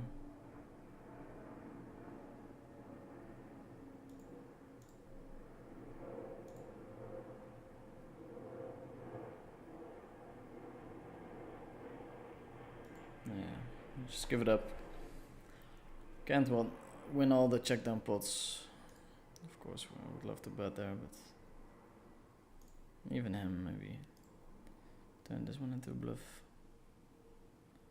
Seems to slightly under bluff in those spots. Probably the payout is huge for first place.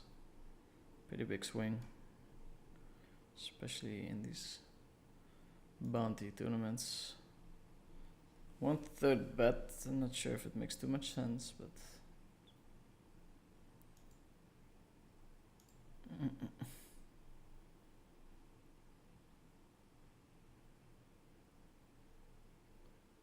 pray for showdown.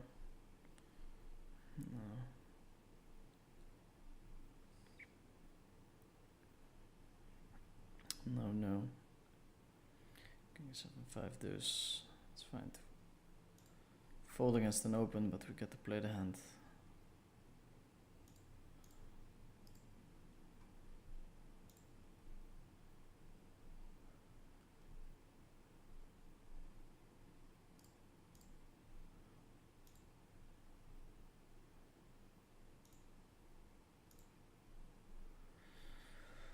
Definitely a true grinder and crusher could have seen some wrong stats on stats name. Yeah, for sure. I mean, I don't want to tell everyone how much money he made, but a lot of money.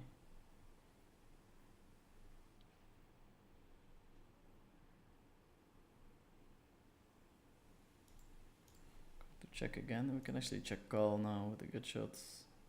So I have the ace and the queen as an out.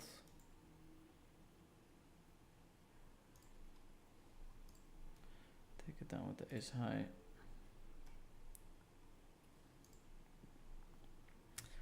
Take it down with the ace high.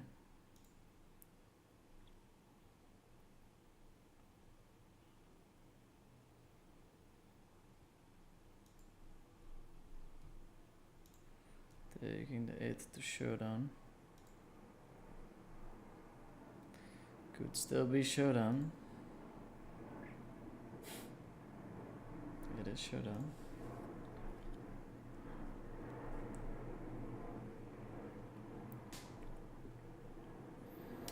Before you got coached by all these great players, where and how did you learn after you got the basic fundamentals?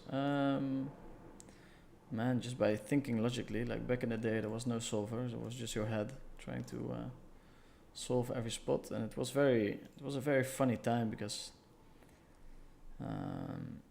whenever you thought a player was good and you saw him doing something, you would copy it, but then maybe the player was way worse than you thought, and you would be just copying a tactic that was super bad. The real breakthrough was when I started getting coaching.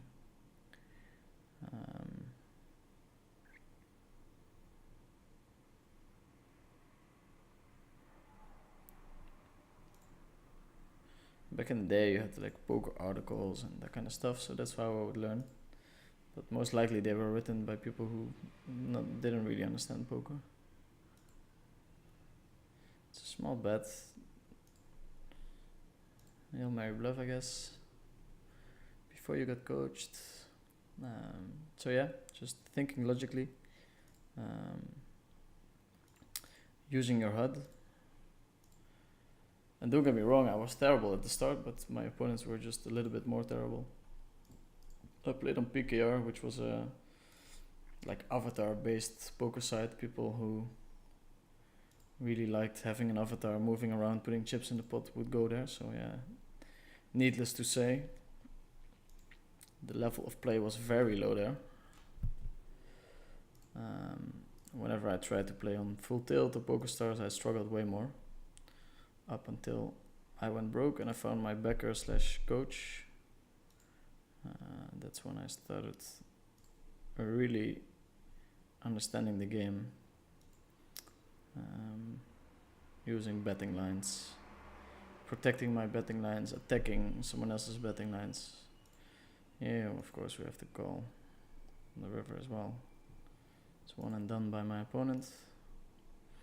With the ace we're blocking showdown value, so it's nice to slow play, and then if we don't have the ace it's nice to bet it for value myself.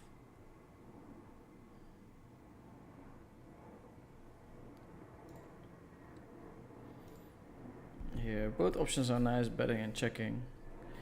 We just don't want to get our entire stack in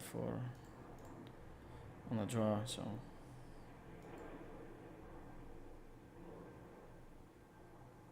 just gonna bet big twice here. Would have been a very nice river.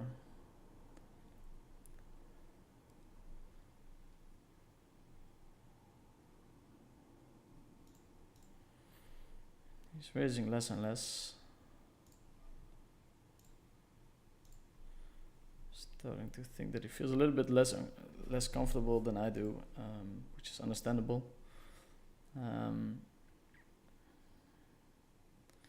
Whatever happens, it's mostly the poker gods deciding who wins, but if I on average take better decisions than my opponent,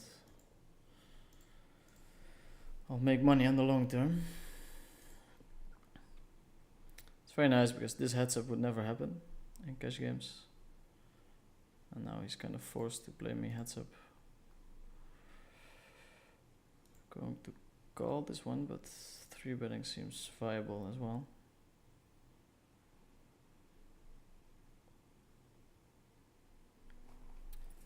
It's a small bet. Guess we're just gonna call.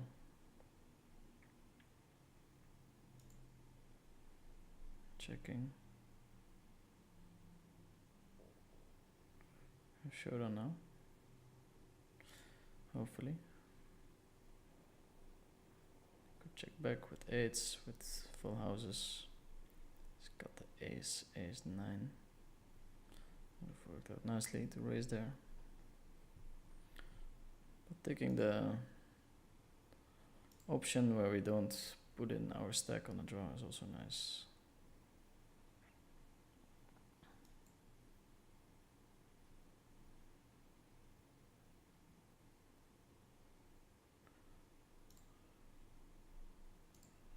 Okay, we've got the straight.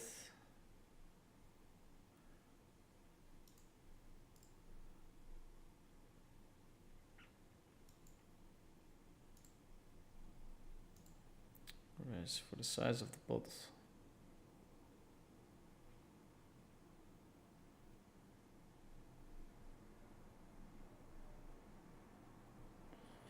Raising for the size of the pot. Why did King 6 2 pair win over street? Yeah, I didn't have a straight. You have to use 2 cards, and also if I could use 1 card, I don't think I would have a straight. Gypsy King in the bank. Ends up calling. That's good news. 7, 5, 4, 3. Not necessarily a hand you have to call. But he just didn't believe me. Pick up the dreaded aces. 50 BB deep. There's still a lot of flops that we can't stack off, but yeah. Of course we're going for it. For instance, this one, I think we just bombed the flop, fade the snap call. That was a snap call. Wow, 6, 6 deuce deuce. 15%. No. Okay, that's unfortunate. Unfortunate. 19k. Let's see what he won.